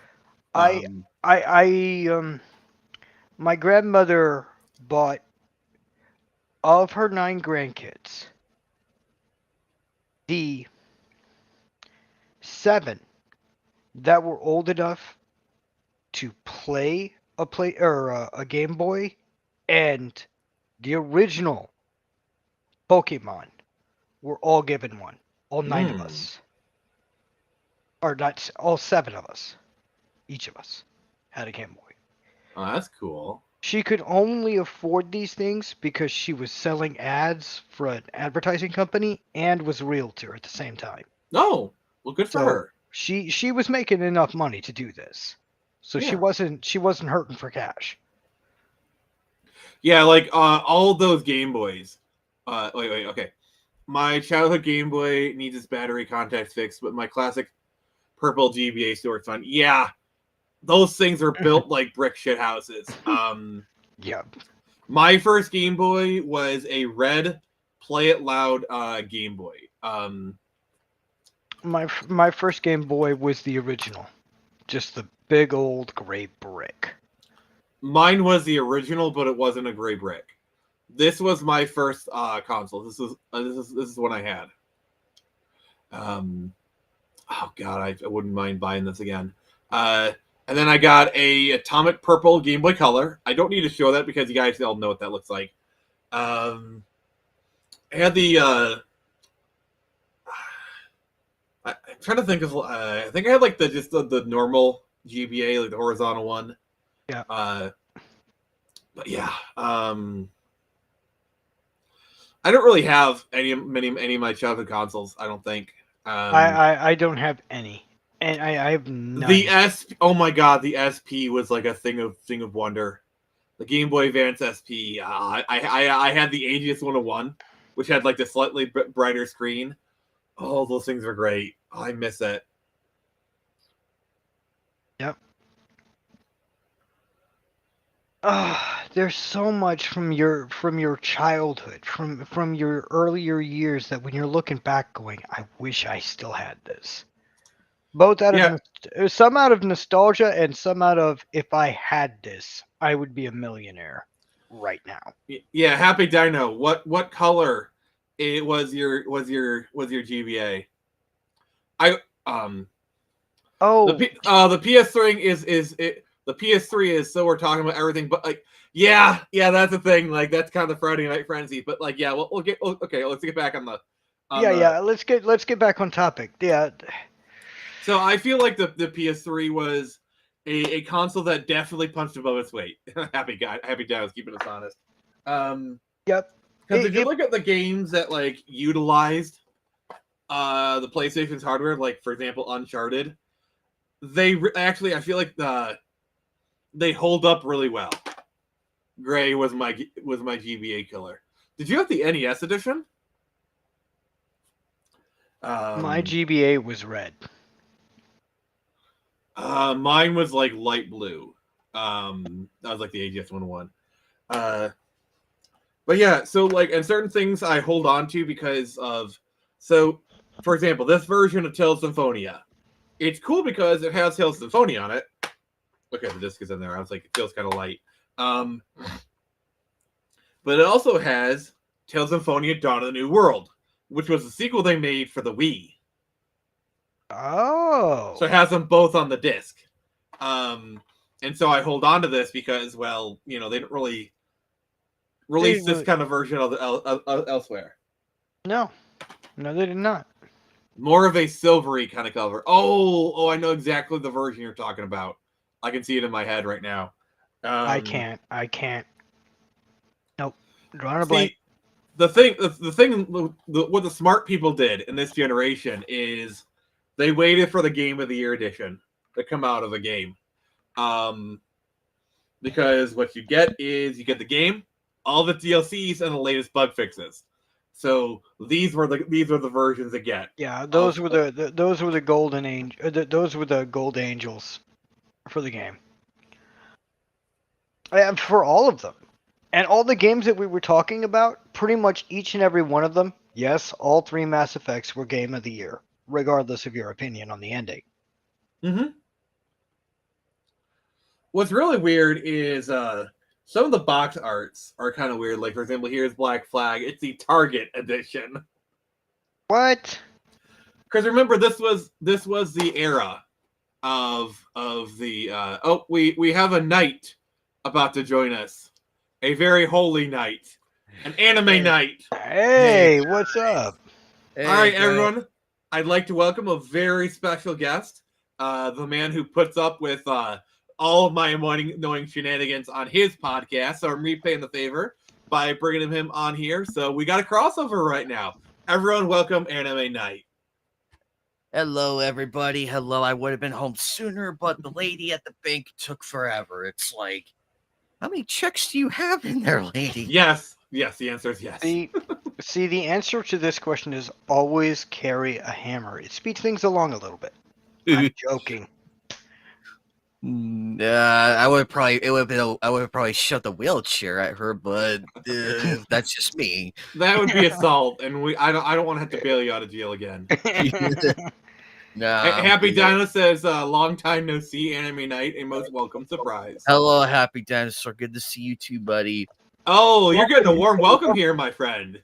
Yeah, Hey, some of these people I recognize.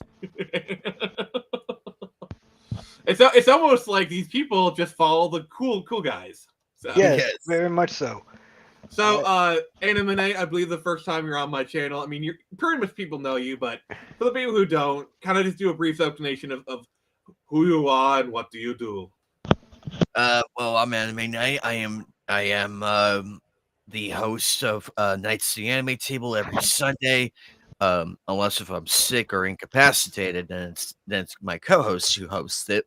Mm-hmm. And then I also lead Nightcast with Joker, who, by the way, Nick Phoenix was a very honorable guest of this past Wednesday's episode. Mm-hmm. We had a lot of fun there promoting the hell out of his stuff. Always happy to be a guest on your show, brother. And I do game streams from PS2 to more modern day on Steam. Do you do PlayStation 3? I am contemplating that right now. I am contemplating the PS3 emulation. I mean, PS3 emulation has come a long way, my friend. But yes, I realize this is the PS3, so it's one of my it's my top systems of the past 20 years, of the past 30 years, actually. I have fond memories with that getting MW3, the bundle that they used. I'm sad they don't do bundles anymore, because some of those were really good. Those were really good bundles because the art was amazing. It makes you want to buy it, and I got it as I think as a birthday gift or a Christmas gift, one of the two.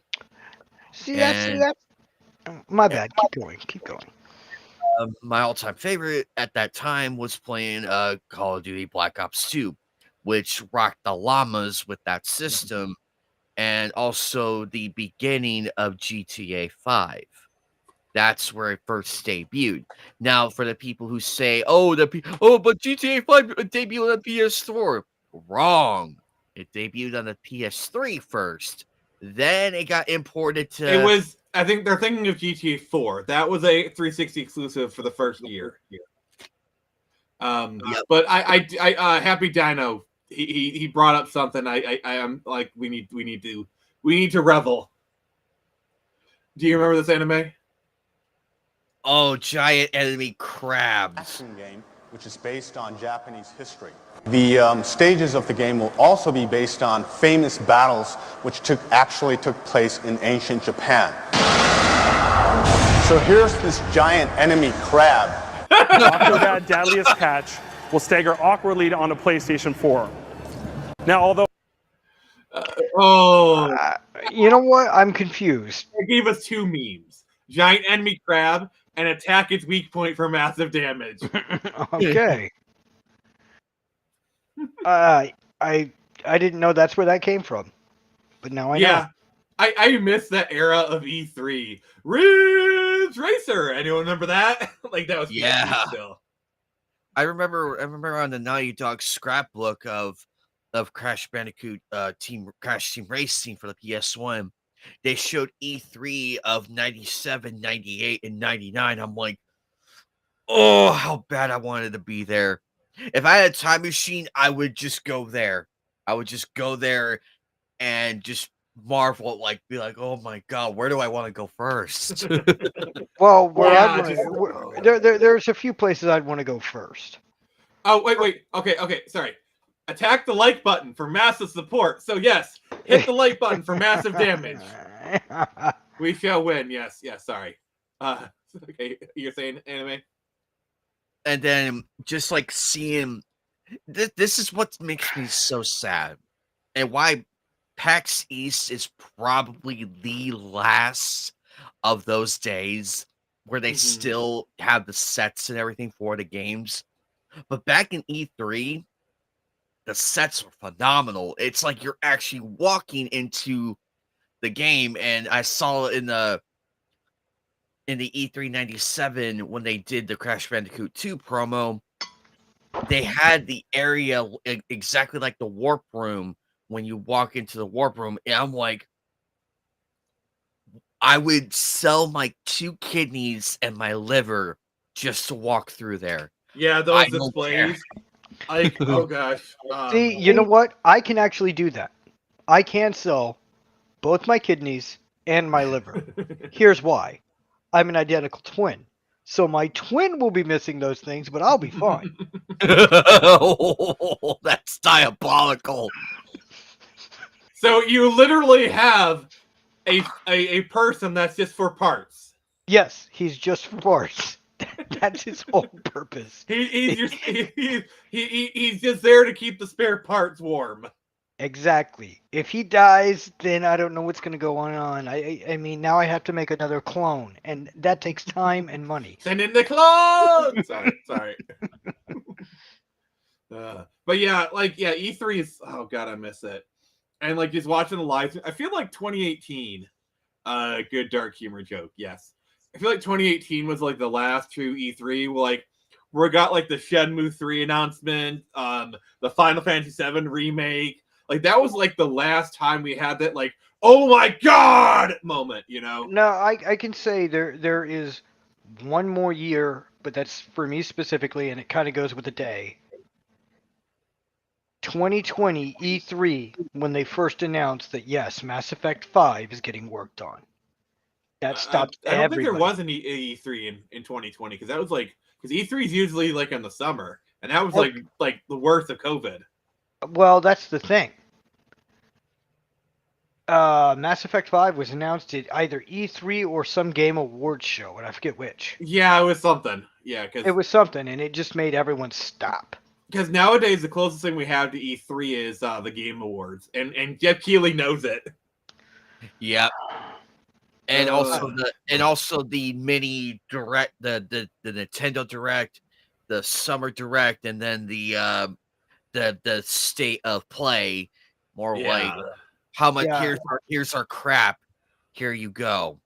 Yeah, it's they've turned into the gaming system or servers have turned into McDonald's basically for entertainment. You say that as he eats McDonald's. Actually, it's In-N-Out, but same thing. Oh, I'm jealous. I'm jealous. Yep. I'll be back, gentlemen. I gotta go pick up a drink. But yeah, like, do you remember like 2018 that Sony conference, like that, like they had like you had Last Guardian, Shenmue 3, like, do you remember that one? Yeah, I do. And then much later, because this was off the heels of the Insane trilogy. I remember that announcement. I almost had a damn near heart attack that day of excitement. And then when Crash Team Racing Nitro Fuel got announced, I was doubly excited. And I'm like, my heart can't take it. My heart can't take it. And then Crash Bandicoot 4 comes along, and then it's like, you know what? I'm in the ICU. I don't care. I'm in the ICU. Clear! Actually, we almost had that happen. I actually almost told my sister, get the defibrillator and pump me with it just to see if I'm still breathing. But you're right, though. 2018 was a very crazy year. But it was also the end of an era because we saw the rise of these award shows and everything. Like they were becoming more and more complex, and the E3 was going away because it's like, why don't we just do a Nintendo Direct or State of Play? Why the hell do we have to move into a building and such and such? Yeah, like Nintendo was really innovating with that, like years ahead of things. It's like they were doing the directs as far back as like the early 2010s, and it got to the point even by like 2018 where like they had a presence on the floor, but they didn't even do like a live show. It was just a direct. Exactly, and it was a lot of fun. I remember everybody getting excited for it, like, oh, what's gonna be on the Nintendo Direct? And we got that amazing Metroid Prime 4, and everybody just threw the babies up in the air. Oh yeah, everyone was so like just the logo, and everyone lost their crap. But yeah, Spyro was loved. Spyro's like, I love Spyro. It's such a good game. It will happen. It will happen. Yeah, I just don't know because I feel like Spyro and Crash. Like, how bad is it that we're getting new Bubsy games and not Crash? Like, what is the industry? What is come of the industry? Actually, we got a Gex game remaster too of the 3 games. We had that remastered. That one caught me by surprise. Well, it's a remaster, but a new Bubsy game. A new Bubsy, like an actual new Bubsy game. Before we got a new Banjo-Kazooie and everybody else. Oh, speaking of like getting something before, have you heard the rumors that like we actually might be like they might I know you're making a Shrek reference, Happy Dino. It was very, very well done. Yes. We might be getting a Half-Life 3. Like they might like if we get Half-Life 3 before GTA 6, I don't know how I can handle that. I don't know if my mind can comprehend that idea. It's like, what time period are we living in? Where did we take a wrong turn in September? Because I feel like we did. Like Half-Life, like I think that is like the ultimate apex of the meme of we got Half-Life 3 before GTA 6, you know, kind of thing. I'm sorry, I came into this. Imagine they came out with a band if they had at the Game Awards, they would announce a new Banjo-Kazooie game. No. Game Awards. The only thing that could be better is if George announces, "All right, Winds of Winter is finished. It's coming out here in August," and we get Winds of Winter before GTA 6. Look. But yeah, I love Spyro the Dragon too. Happy Dino. I love me some Spyro. I need to play more of it. Yeah. No, we're probably gonna get the actual sequel to Lord of the Rings before we get GTA 6. We'll get Lord of the Rings 2 before GTA 6. Half-Life 3 will send Phoenix into an asylum shouting, "Is it real?" repeatedly. Yeah, I'll be like, 1, 2, 1, 2, 1, 2. Also, if you don't notice, I actually did that in 3s as well, so a little bit of a layered. Yeah, that was a joke within a joke. But yeah, did you hear about the GTA 6 delay, Anime? Yeah, I heard about that. I'm like, how many times does this make now? Could we not come up with a better time? Yeah, and the timing is a bit sus in my opinion, because like they fired those people. They claim it's for leaking, but like there's also reports that like all those people are trying to unionize. So there are all these protests. So like maybe they're trying to cover stuff up. I don't know. Like, I'm not saying it's proof, but the correlation's there. The correlation's Go ahead. The correlation's there. The thing is, the same people that would try to unionize are the same kind of people that caused the death of Dragon Age, Veilguard. Yep. So, the problem is there is a lot of abuse in the industry. Oh, I'm not going to deny that. There is. But the other problem is the same type of people who are working on these games, if they unionize, it's just going to be a net negative. Because, like, here's a little bit of a lore drop for me. My dad was an auto worker, you know, so he worked for GM, all right? I heard all the stories of the unions, okay? So, like, I was in those trenches, you know, of, like, hearing all the stuff about the unions, all right? So like I know what these unions are like, and as much as I want to say they probably should unionize because of the bad conditions. We all know it's how it's going to go. It's going to be a disaster. I look at unions the same way I look at HOAs. Sound good on paper, horrible in practice. Unions are basically like, if you got good leadership, and you got like a good organization, it is the best thing ever. But they're so rife with corruption. There's like it is the epitome of power corrupts. Absolute power corrupts. Absolutely, it is so easy for a good union to go bad. Oh yeah, yep. These old phrases. Real unions haven't been tried. sorry, I had to drop that one. Nope. You take care, Happy Dino. Yeah, Happy Dino, take care. But you're right. They start out good, always end bad. Like HOAs. I have not heard one good thing about a union still treating people good. I have yet to hear one solid reason. No. And the only thing it's so sad because it's like you go and unionize with the right intentions, but they slap the suits on you. Go out there and tell them. I remember the Family Guy episode when they had like the giant, they were making fun of Walmart being the superstore and everything, and it was like siphoning all the power and everybody was protesting. Some of them are just useless as hell because like I remember one time I had this cleaning job, and I was forced to join a union. And I remember we had a union meeting, and there's a bunch of my coworkers, and we were bringing up concerns. The guy's like, I don't know what I can do. I can't do it. All that bull crap. So it was useless, but they still made it take part of our paycheck every week. Mm-hmm. But changing topics, I'm reading what Black River Kai says. No, seriously, I'm not sure which mascot I like more. Spyro is probably number one. But which one I do like, Rayla Spyro or Skylar Spyro? I do like Crash. Happy seeing him in Skylanders. Yeah, I saw clips of that episode. That was wild. Skylanders? He was in Skylanders? Yeah. Yeah, there was the cartoon.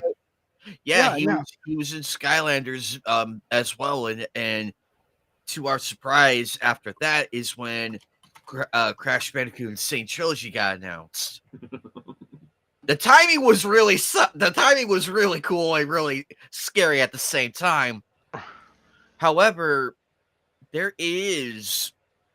All right, I'm only going to show a very, very small portion of this. Go ahead. This is the Skylands, and you're at Skylander Academy. What is your name, young man? Crash Bandicoot. And I have no idea how I got here. Last thing I remember, I was on the Wampa Islands and about to free my friend. I like how they actually play the Crash music with that. It's nice. Really? Oh my God! Look at his face. His face.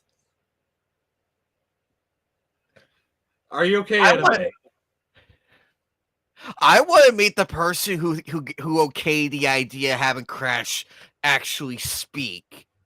Because I just want to talk to them, Phoenix. I just want to go to the office. You just want to talk. You just want to talk. I just want to talk. Don't pay attention to don't pay attention to the jumper cables or anything. Don't pay attention to the shotgun he has in his hands. Yes. Should we also take away the katana that's sitting on his back? No, it looks too cool to take away. But joking, no, actually, he's Australian for a reason because Bandicoots are Australian. Yep, that's the reason, and it makes sense. So I can forgive that. And it was pretty cool they did play the theme, but he doesn't speak normally. No, Black River Kai, you have pissed off the entire continent of Australia. I hope you're happy. All of Australia hates you now. Well, yeah, I mean, we're not gonna airlift you out of this one, buddy. Yeah, you don't want to anger the Aussies. You could just come over Black to Texas. River Kai on a Bobby. You could just take Black Reaper Kai over to Texas. I'm fairly certain we'd take good care of him. He should be fine. Black Cooper Kai is gonna have some good brisket, that's for sure. That's for damn sure.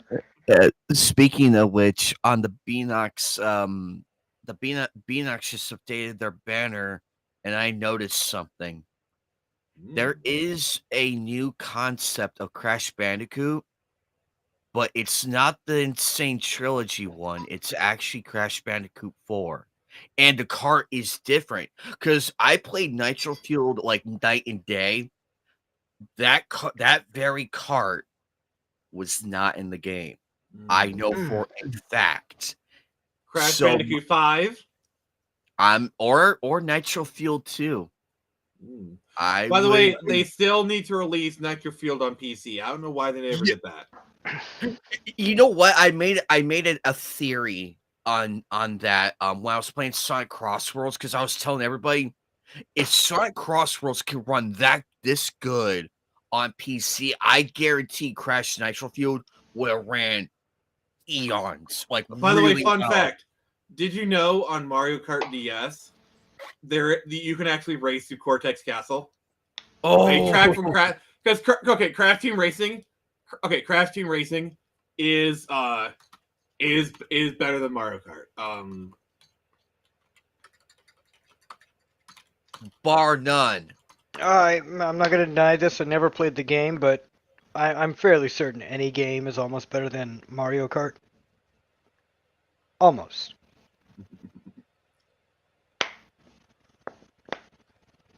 But that's the beauty of it, though, and I had so much fun on that game, and I'm glad they brought almost everybody, and we almost had a lot more people, but they ran out of time. But I like the Grand Prix, though.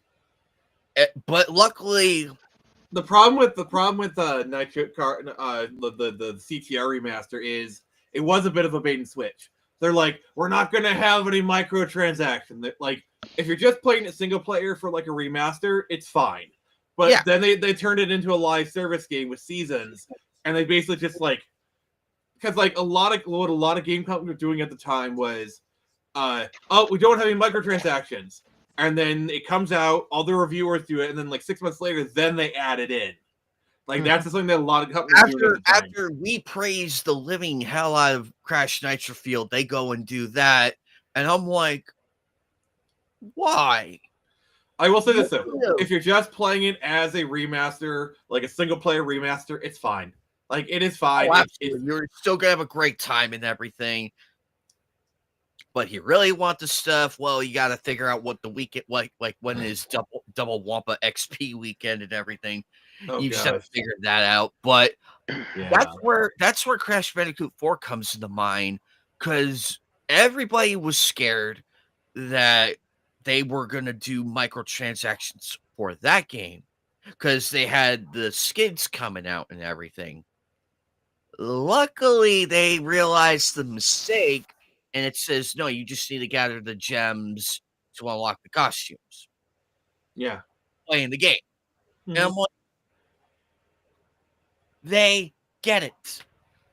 Because everybody and their mother was glaring at Toys for Bob with Crash Bandicoot 4 after what happened with Nitro Fueled. Everybody was glaring at them like, no microtransactions, boy. I wish they were still around, to be honest. Because they pulled that shit with... Insane Trilogy with the Stormy Ascent, Future Tense, and wait, they locked that behind DLC? Like I thought they gave it away for free. They did, but then they got cold feet and flipped the price. Because the thing is, like episode like stuff like that, I don't think there's enough interest in like Stormy Ascent to make it be a DLC. Well, it is. For those who don't know, Stormy Ascent was a cut level from Crash 1 that on the PS1 disc is partially playable. They did a similar thing with Sonic Mania, where like there was a cut level, I believe, from like Sonic 2 that in Sonic Mania, or no, I think it might actually be just in like the mobile version. They actually finished the level. Huh. Did not know. Yeah, I would have been fine with Stormy Ascent being a free DLC, I would have been fine with that because it makes sense. It is the hardest level, and I'm practically one of the very many who got a platinum on that level. Oh, much to Nice. the detriment of my health and every obscenity on the sun. And now So- I am trying to work up the nerve to 106% Crash Bandicoot 4. I like the Insane Trilogy. My problem is, I feel like my muscle memory is a bit off because, like, the problem that I have is, a lot of the jumps I end up missing for some weird reason because, like, because Crash is a game that requires muscle memory, especially like the chase levels. You know, where you got to jump real quick. And so, like, I kept like missing like easy jumps, and I'm like, why? Because like I played these hell out of these games as a kid. I don't know if it's because like the physics or whatnot, but like I don't know, it's a weird thing. From what I've heard, the jump arc was very different than in the original. Because if you went back and played the original, you would feel it. However, they corrected that with in Crash Bandicoot 4. They gave Crash some weight to it and the presence, like you feel it, like you actually see him jumping and landing. I have two criticisms for Crash Bandicoot 4. The inverted levels, on paper, they sound amazing, and some of them are amazing. But in the other dimensions, they really it dropped the ball on that one. And Crash's slide jump is nerfed. They nerfed it because it feels like the slide jump in the Insane Trilogy is fine. You could still do it in the Insane Trilogy, but when you go and jump, it feels like a tiny little rope is slightly pulling you back, and you barely make the jump. Whereas in the original trilogy, you can make that ridiculous long jump no problem. Well, that's why I noticed though, and I'm like, wow, of all the things. Yeah, of all the things to nerf, that's what you nerf. And my question is, should nerf be upset that everyone uses their name for games that I get mean, it's nerfed? it's nerf for nothing. So I've always sorry, Jason, you set me up for that so good. Like, you don't realize it, but you set me up for that punchline so well. Yes, thank you. You were welcome. I feel like if I didn't say it, anime was about to say it. But to answer your question in the title, though, Phoenix, the PS3 was not a failure. It was not, because, yeah, the pricing and everything, yeah, that was a fuck up here and there, but they corrected itself, and it's like, okay, this is the actual price, and they actually stuck with it. They realized the mistake and stuck with it after fixing it. Okay, this is the official price. It had some good games at launch, and then it came the PS3 Pro, and then the PS3 Slim. I had the PS3 Slim, and then my roommate had the other one. I have a Super Slim. We're literally 5 feet from me right now. But the fact of the matter is, the best thing about it was you did not need a PlayStation Plus membership. You did not. It was optional. It was there, but they don't throw it in your face like they do. That was kind of the big thing. Whenever like Xbox 360 for PS3, like the free online was always kind of like, because you could play it no problem and be like, oh cool, I could just hop in the game using my PSN account. I could play online without the worry. See, this is where the PS4 failed, in my honest opinion. They really kicked everybody in the teeth with the PS Plus, like the forcement of it and everything. And it's like, why? I just want to create my account, play online with my friends, and not get bothered by you people. Well, one can say because it was free, they might not have had enough money to really invest in infrastructure, and that's what might have led to the infamous 2011 hack. 2011 hack. I don't know what you're talking about. So PlayStation was infamously hacked in like a lot of details. I myself was actually a victim of that hack because like I had an active PSP at the time. I think I got like a few free games or something out of it, but you know, whatever. No, if I got hit, I got nothing. Or if I got something I didn't notice. But yeah, that was a kind of a big deal at that time. Well, in 2011, I had other focuses of my life, so I probably just didn't notice it. And the thing that I always find weird about like this generation is, like, generations usually last about 5 or so years. Like for example, the PS4 stuck around for like 5-6 years. Looks like these current generation is going to stick around for 5 years. This one was around for like 7 or 8. So 05 to 2013 is what I would say. When did I'm just gonna say this: these generations that only last 6 to 7 years are weak. The Nintendo, the original, lasted for over a decade. They are weak. Nintendo really only lasted 4 years actually, technically, because it did the test market at the end of '85. It came up properly in '86, and then the Super Nintendo came out like '91. So like 5, maybe 6 years ish. Oh, I thought it came out in like '80. My bad. No, well, the Famicom came out in '83. That's what's confusing me. I see what they did there. Yeah, but like I don't know, like the PS3 and Xbox 360, they went on a lot longer than they should have. I think. I believe it. Yeah, and the PS2, the champion, went 7 years. 7 years.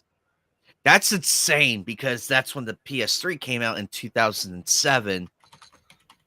7 years.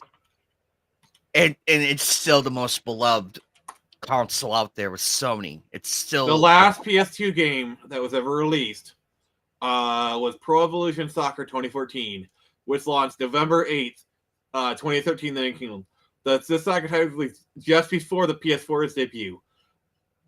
So the last PS2 game was released a week before the PS4. Wow. So, yeah. See, when children did production end on the PS2? See, children, this is why Production on the PS2 ended January 4th, 2014. So, and the PlayStation 2 was launched in 2000. So it had a 12 to 13 year production run. See, children, this is why you need to go buy those old fossils, because some of these fossils last a good long stretch, and they do great.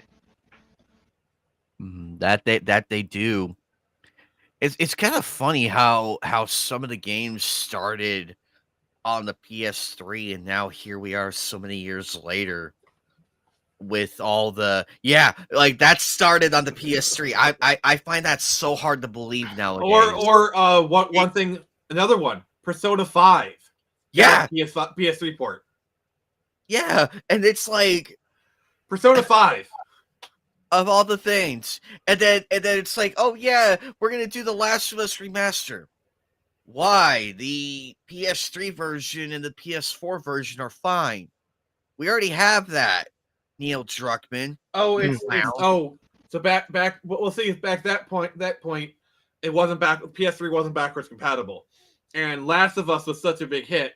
That's why they did the remaster a year or so later. Like, I don't like it, but at least had some excuse because they wanted to get it on the PS4. When they did it for the PS5, you know, Last of Us Part 1 and Part 2 were already backwards compatible, you know.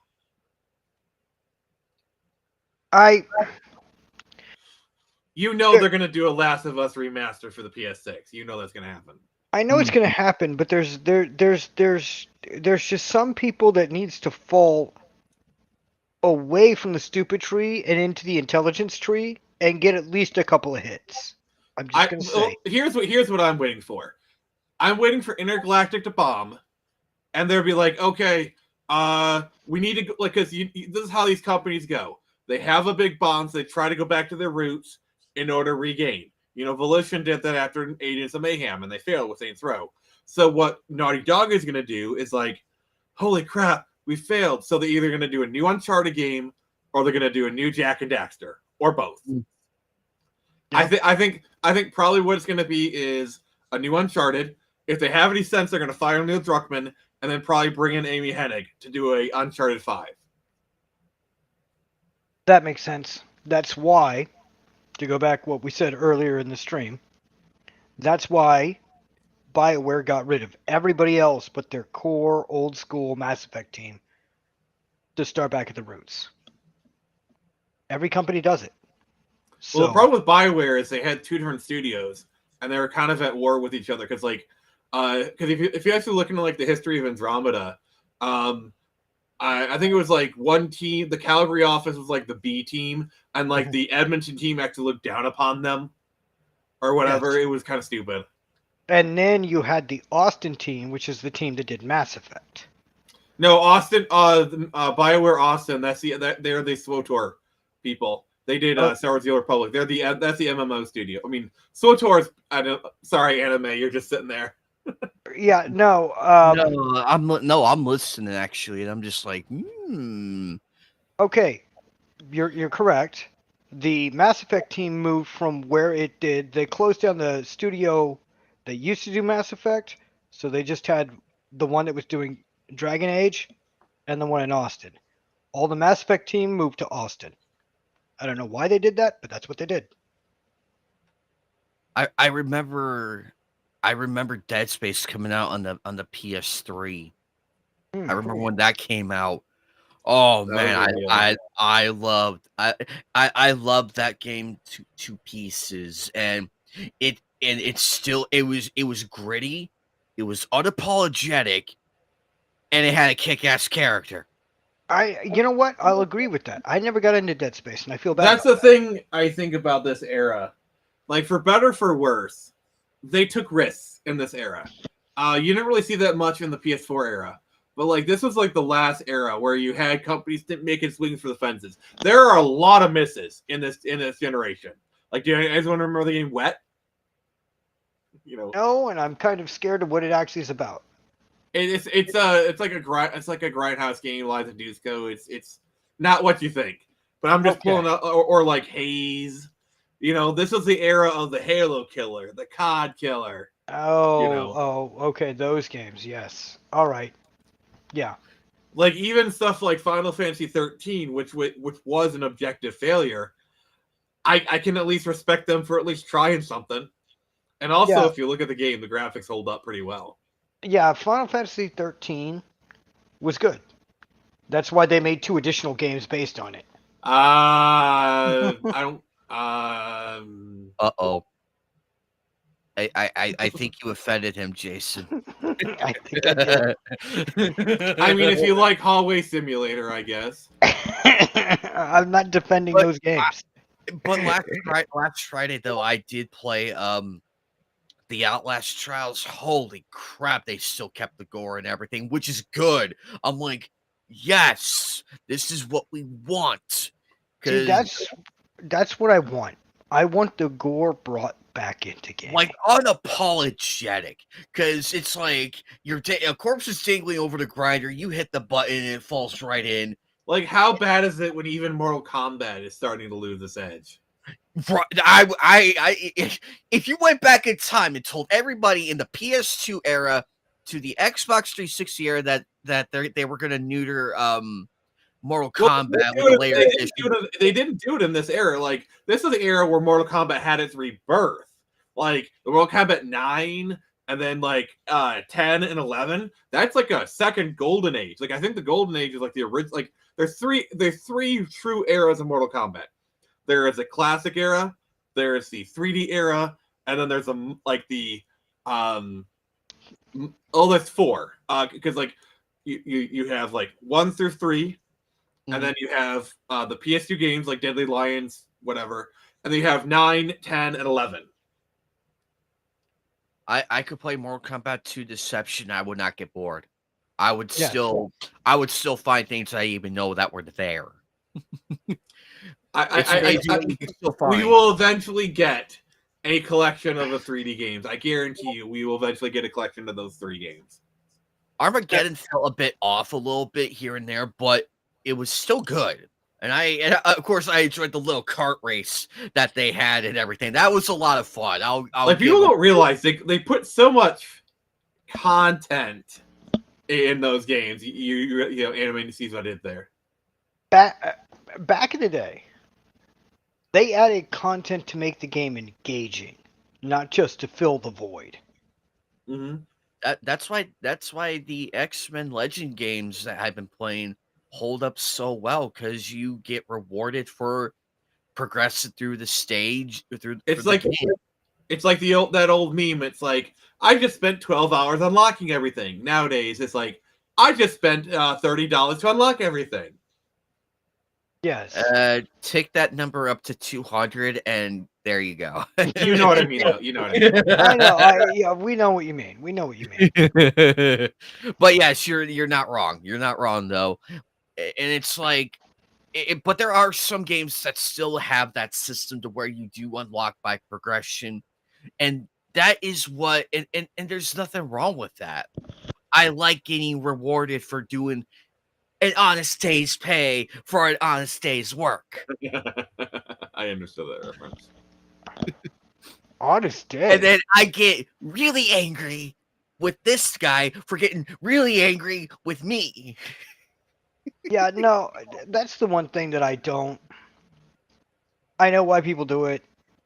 They just want to get it quick and done, and just they want it quick and easy. But there are people like me, like us, that have grinded through worse stuff than what they're facing now, and looking at them sideways, going, "Shut up." The thing that's like the hardest pill to swallow is us hardcore gamers. We are not actually the target audience for video games. You know, because we bitched and moaned about Diablo and Mortal. We're like, we're not going to play it, and then it makes like $10 million a day. Yep. That's why Resident Evil 9 looks to be holding true to what Resident Evil should be. Just gore, fear, and just why. Because, and that's the thing with Resident Evil 2 Remake, I feel like that is the pinnacle of how it should be, because they went back to what made Resident Evil great. They kept the horror, they kept the blood, they kept honestly, Resident Evil 7 saved the series. We need to acknowledge that. Yes, it did. I will agree with Resident that. Evil 7, because people don't realize, because they see Resident Evil now as like this top tier franchise, and it is now. But that is a house that Resident Evil 7 built, because people don't realize, like, you go back and look at like the Resident Evil 5, Resident Evil 6, Resident Evil was in a very bad place. And then like Resident Evil 7 was that shot of heroin in the arm that the series desperately needed. Yes. I will never downplay that, yes, Resident Evil 5 was bad, but Resident Evil 6... What, you don't like punching boulders? I hate punching boulders. It hurts my hand. Well, you're not as awesome as Chris then. Yeah, very much so. But Resident Evil 6 was basically blowing out both your knees with a double-barreled shotgun, firing slugs instead of buckshot. Like, I played it on stream. It was not terrible. I mean, to be fair, I was playing the Leon campaign, which, if I remember correctly, is considered like the actual best part of the game. Like, that's like the best campaign. It's like considered the closest that to Resident Evil that we'll ever get. That chapter was the closest. The other ones, it felt like Michael Bay literally did a Coke line and said, "Give me Resident Evil. Let me direct it." My opinion is Capcom learned all the wrong lessons from Resident Evil 4. Yes. And then Resident Evil 7 came out, and then they go, okay, what parts of Resident Evil 4 work? Well, everybody liked the merchant, so let's take that. And that's about it. Well, they made it good and put it to 7. They brought back the horror. That and setting in first person was a good idea. Yes. Go ahead. Putting in first person was a good idea. And then going straight horror. And then Resident Evil 8 kind of built off of that. and then they kind of got a little remake happy. I think because I play Resident Evil 2 remake, it's really good. From what I hear, the Resident Evil 4 remake is pretty good as well. It is. I have it. I've played the remake of Resident Evil 2, 3, and 4. They're good. Yeah, the 3 remake is the black sheep of the family. Well, I don't love it. I acknowledge it, but it's still not welcome to the table. I heard some rumors that they're going to do a remake of 0. They need to do Code Veronica very badly. They're going to do both. I guarantee you they're going to do both. Yeah. The questionable one is 5. Are they going to do it? The problem with 5 is the quote, and we kind of have to get a bit political here just because it demands it, is the quote unquote racism angle of the game. And I think that's kind of like there's like a stink that auras around that game because of that, and I think that makes it a little bit touchy to talk about. Yeah, it's touchy. No one back then cared about it. Why anybody would care about it now? That's your personal choice. I personally don't. I'm Hispanic. I just don't get it. The other thing is they only do remakes of like beloved games that people would buy, and like I don't think they'll do one of 5 and 6. There's not enough like love for those games to do a remake. Fair enough. They would do a remake of Resident Evil 1 remake before they do that. I'll say that. Actually, I would like to see an updated. I would like to see a remaster of Operation Raccoon City. I would like because now's the time. Now's the time to take what made that game good and amplify it. And Umbrella Chronicles as well. Yes. Revelations, also Revelations. What's the one the character, the reporter character from Resident Evil 9 that's gonna die like minute 1? What's her name? I think it's Resident Evil Outbreaker. One of the ones where you're playing other characters who survived Raccoon City. Mm-hmm. But it was an online game. There's a couple of those. Let me see.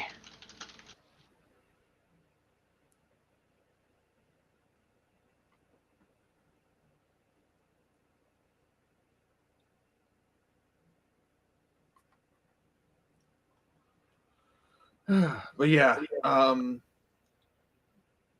mean, also the other thing about the PS3 generation is this is kind of where like the remake trend started. Yes, it did. And I just looked it up. That game is, I was right. It's Resident Evil Outbreak. But yeah, like this is where the kind of the big remake trend started, because we had like, where like they take the last gen games, like update them for the current generations. It started here with the PS3 and Xbox 360. Yes. I agree. And now with Resident Evil 9, I like the direction. I like where it's going. And I do have faith in it. If they can knock this out, then it would be a crescendo of doing it right. Are they really trying to end the timeline with this one though? No.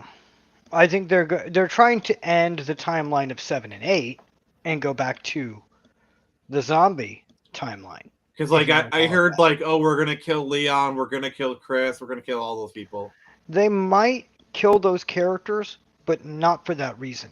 You've got to take into consideration, since Resident Evil 9 is taking place in 2027 or whenever it's taking place, all those characters are stupid old. They're not going to be young. And the only one of them that can stay young are 2. And they're Sherry Birkin, who survived the G virus. She's eternally young. And Jill Valentine, who's eternally young because of a vaccine. This is a universe with zombies. So come on, tell me they wouldn't invent a serum. And like Leon is like 90 years old. They inject a serum and he looks like, oh no, he's hot again. Yeah, exactly. They're going to do that. I mean, this is a series where they could do that, and it would be the least ridiculous thing they've ever done. This is true. This is true. Code I mean, they Veronica. turned Wesker into like a superhero for some reason. Yeah, this is true. The worst thing they did was in Code Veronica. They had you use freights that you're carrying in the plane to knock a zombie out the back door. Come on. I thought you were gonna have like the annoying guy from Code Veronica from the beginning. Like that was. Oh no, I was tempted to go there. I was also tempted to go to the unhealthy relationship between brother and sister. Here's the thing, like, I'm surprised they haven't done more with Claire. Because, like, I feel like Claire is more popular than Jill. Like, that's a feeling. I don't know. Maybe it's my bias, because I think Claire's a lot hotter. There you go. I mean, it didn't help that the actress they got for Resident Evil 2 is like, oh my god, she's so hot. I'm just surprised all the zombies just burst into flames as you walk by. Sorry. Bonk, bonk, bonk. And Leon didn't pop a bulgy seeing it. Yeah, exactly. It's No, he only has eyes for Ada. To be fair, Ada's a looker. Ada's a looker in the remake as well.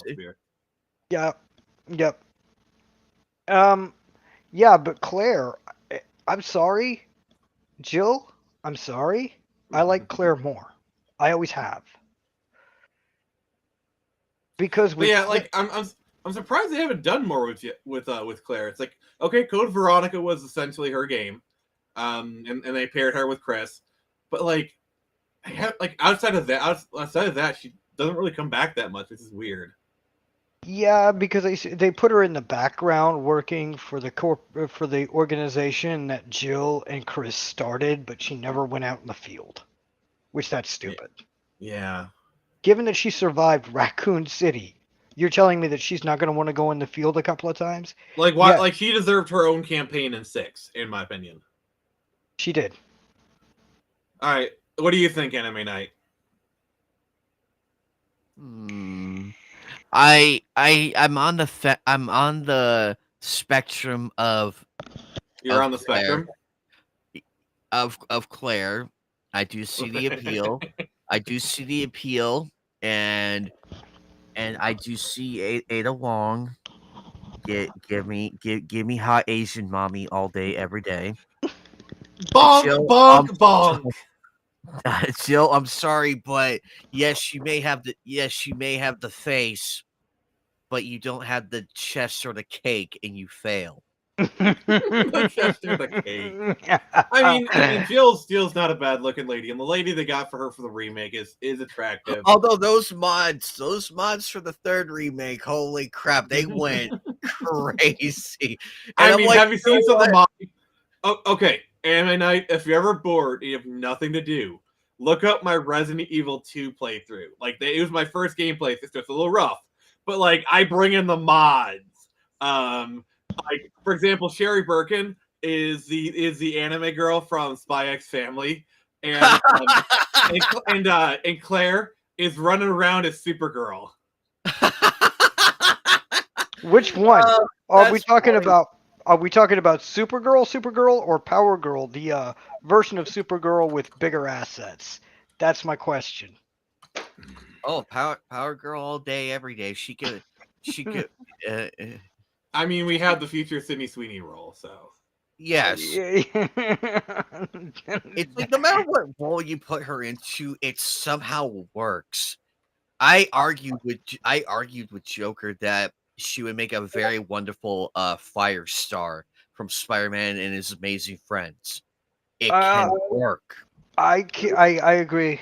I agree. Because she does have the big chest and everything, so it can work. Oh gosh. All right. Sorry, I'm actually pulling up. This is actually. Whoa, it's from 2 years ago. It does not feel like 2 years ago. It does not. Dude? It does not. It feels like yesterday I woke up and Resident Evil 3 remake was out. It just feels like that. I'm like, damn, it was that long ago. All right.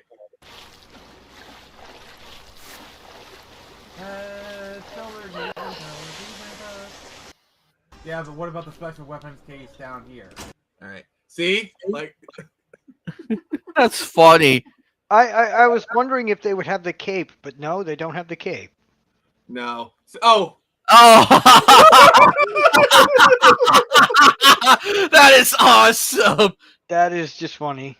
So yeah, this is like whenever I say like why do you care about PC? I show them this clip. So it's Yes. Resident Evil 2, but she's dressed as a girl, and Sherry Birkin is Spy X Family. Like, Okay, this is why we do PC, ladies and gentlemen. This is why PC is the master race. this I was said my it. first ever playthrough, by the way. This was my first ever game playthrough. Oh gosh, 2 years ago. Holy crap! It feels like I've been doing this longer, honestly.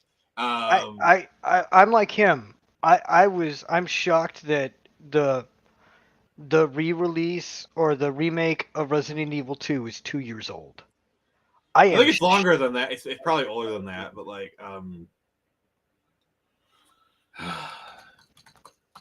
because like Resident Evil 2 is like probably the most popular Yep. Of it, and so like they nailed 2019. It came out 2019. What? It's Yeah. 6 years old? Yeah. And the Insane trilogy is gonna be 10 years old in 2 years. Oh god. That doesn't feel long ago though. And Crash Bandicoot 4 is 5 years old. Wow. It doesn't feel that It long. does not feel like it. I'm like, Now I know how my grandfather felt when he goes, "When did this happen?" Jason. I feel like for most people, 2020 to 2023 is like this void, like this black hole where like they did like at least 2020 to 2022, maybe 2023. It's just like this void where like nothing happened, kind of thing. Yep. It's weird. Because like you think like like I watched YouTube videos where they say and they released it in the ancient way back when in 2016, and I'm like, what? But then then you realize 2016 is 9 years ago. It's going to be a decade old next year. Yep. It's going to be a decade old. And in a couple of months, I'm going to be a year older. February, I turn 44. I'll be 34 next year. I will be 38 here in a couple months in December. By the way, the Nintendo Switch was released March 3rd, 2017. Oh my god. I remember getting that for my birthday. I'm like, yay. I still have it. I think I got my Switch like a year later, I think, because like a buddy of mine basically sold me his Switch for like, I think it was like $250 or something. Yeah. It came with a Switch, all his games, and I got his account too, which had some games on it or whatever. And that was cool. I remember when it came out because that's when my friend and his family and myself were all moving to San Antonio. Every single one of his friends, myself included, pooled all our money together to get him a Switch. Mm-hmm. So, yeah, I know when that came out, and that was in 2017.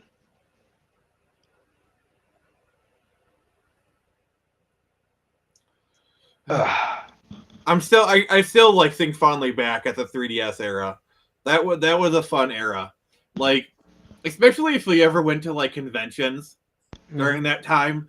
If you had your because like if you did like the Street Pass stuff. So if you took your 3DS to like a Comic-Con or some sort of event where like everybody had their 3DS, you get like a bunch of Street Passes. Yep. I'll be right back, gentlemen. I gotta go get my food. It's so crazy how different things have changed, and now it's like we're looking at so many different things happening in the world.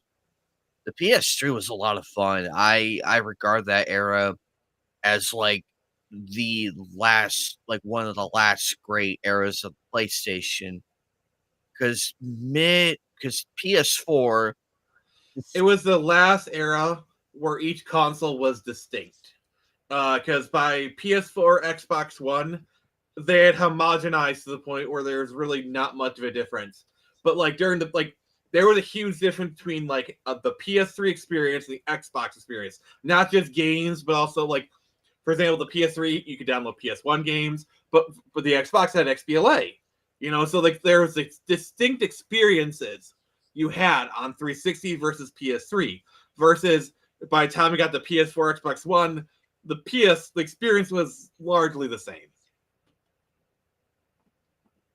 Exactly that. Plus, at least with the wars going on at that time, you knew who was who. Nowadays, you can't. I can't tell who's a Sony person or who's oh no, they'll tell you. They'll tell you. They will tell you. Well, I mean, of course, if you attract the diehard of the diehards, then yes, but your average one, Yeah, because like if you're talking about the console war, there was a little bit of that like at the beginning of the PS4, Xbox One, but like after a few years, it just kind of died away.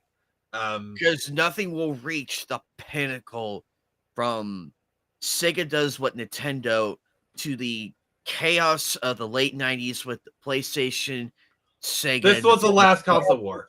PS3 and Xbox 360 was the last true console war. The like where being Team Blue or Team Green was actually a thing. Because anyone who was alive back then, there was discussion like my console's better than your console. Like there was an actual console war between the PS3 and the 360. I remember, and then Nintendo was in there in the corner eating paste. Yep, and of course I do remember the paintball drive-bys that the Xbox fans used to do to the PS3 fans, and then vice versa. Holy crap! I would love to go back to that era. Oh, we got Skullgrin. I wouldn't call the PS3 a failure. It had a good run and had some really good games during the late time. So that's the thing during the PS3. It's like we see it from the beginning. Like we all see like it's really turbulent beginning, but not a lot of people really seem to pay any attention to how it ended. Because if you actually look at it, the PS3 actually technically sold more than the 360. Technically, the PS3 won that war. Technically.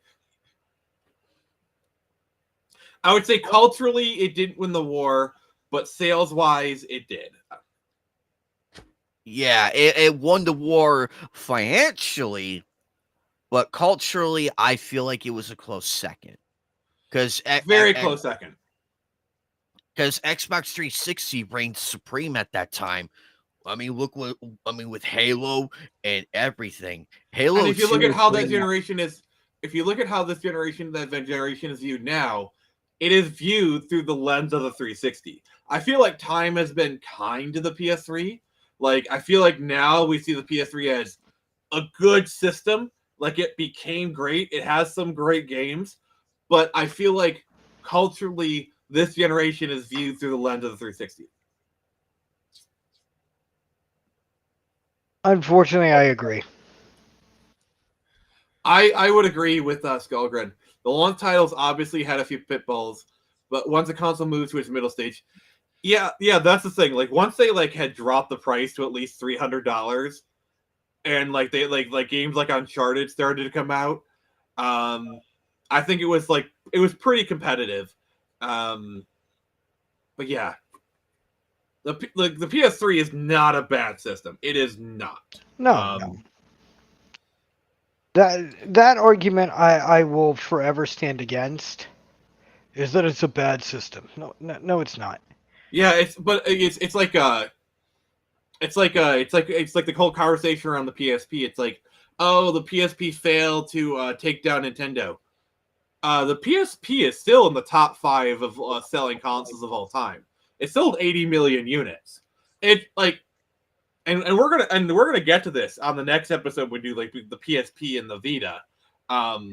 But like the PSP held its own against Nintendo's its best-selling thing ever. Like to hold its own against the DS and actually do well in its own right. That is amazing. But we'll get more into that like next time around. That's impressive. But yeah, we're gonna wrap up here. So, Anime Night, what are your final thoughts on the PS3?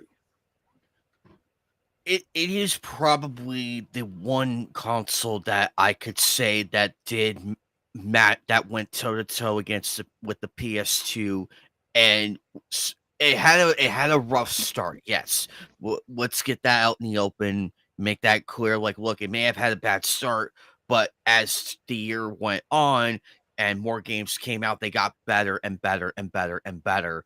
And I feel like that's where it really shined the most, is in the middle of its life cycle, because you had like Modern Warfare 3 come out, you had Uncharted coming out, you had The Last of Us coming out, Call of Duty Black Ops 2. Last of Us was like the PS3 at the end of it was on fire in a good way. Yes, and I feel like it was like where everybody really came together as gamers now more than ever, and we all had our great time. And then when the PS4 came in, all of that stuff went away. And it also was the last time that companies really took risk of like, because they literally fired off on all cylinders of like, okay, we may not like this idea, but let's see if it works, and it did. And the advertising, like when we're going into this, there is a commercial that I wanted to play. Go ahead. Yep. Oh, by the way, I ended my thoughts, so go ahead. Okay. Oh, no. Also, I think Anime Night knows this one I'm playing.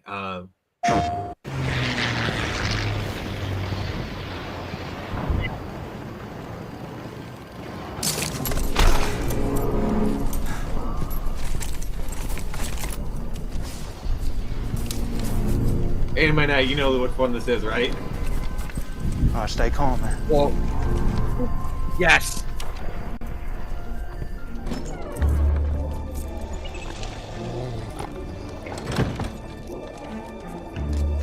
Ma'am?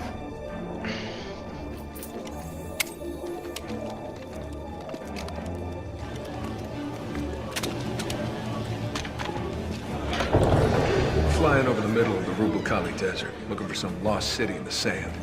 Next thing I know... Fun fact, that's the only time Nolan North has portrayed Drake in live action. Huh. Plane's going down. Crystal from, like ragdoll, 30,000 feet, just trying to hold on. And a plague on every corner. When half the city hated Cole McGrath. me, and the other half wanted me dead. He brought out my good side. I'm telling you, war has changed. Yes! So you do what you have to. No hero. But whatever good I've done, it was him. It was in the days of suffering when the gods made their might known. When no mortal dared stand up to Zeus. He did. Omaha. Pinned down on that godforsaken beach. I mean, if I lay there, I'll maybe die. But if I get up, there ain't no maybe about it. Then one man broke through. Michael.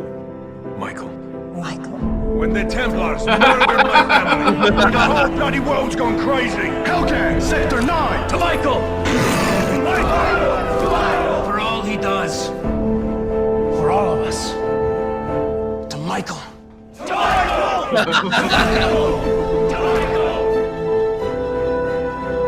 They don't do stuff like this anymore. Bro, where is this at? Where is this? Because there's no cynicism here. There's no wink to the camera. It's just pure love. It is, we love our audience. You know. Sorry. Yep. Yeah, it's gone. Like if this was done now, it would be like be done with like an air of cynicism. There'd be like some sort of like joke or whatever, like political joke or whatever, you know. There'd be something to like this level of sincerity. We don't get any. Sorry, Jason, your final thoughts. My final thoughts are that we don't get any of what used to make games good. It may come back, but it will take time. It's going to be a hard fought, but it's going to come back. That's about it. Yeah, the commercial embraces video game sincerity. The fact that they had the voice actors play the roles, like you could hear David Hayter, Nolan North, you know. You could hear it. Like, and it was like the costumes are actually really good, to be honest. You know, really freaking good. That commercial to me is basically my thesis for this stream. It is like everything in that stream is like encapsulates what I'm trying to say here. You know, when GameStop had a slogan "Power to the players," at one point they meant it. So PS3 is a good system. Started off bad, but they learned their lesson real quick, and by the end they had the last laugh. It's got great games. It's still a good system now. Like seriously, go out and buy a PS3. Buy some games. They're dirt freaking cheap. Okay, PS3 games are dirt cheap, so it is a great system to collect for even now. So you mean I can get it for 2 cents? Maybe if you stub your toe. But yeah. So what we got coming up here is tomorrow we're gonna be doing some Cyberpunk Phantom Liberty. We're gonna be playing that on stream. Sunday I'll be playing some Fallout 4, just kind of messing around with that. Tuesday we're doing Golden Sun. And then next Friday we are doing PSP and Vita. I'm gonna have to track someone down who is a Vita fan to kind of speak to that portion, because I'm a PSP guy, not really a Vita person, so I need someone to talk to that. Yeah. So thank you everybody. Thank you, Anime Night, for joining us. This was really fun having you on. You're welcome on anytime. Thank you, Black River Kai. Thank you, Skullgrin. It was nice to see you again. Give us a like if you haven't already. Toss us a sub. Toss a coin to you, witcha. Thank you, Happy Dino. Thank you, everybody. This has been Nick from the Phoenix Press. Remember, I can only show you the door. You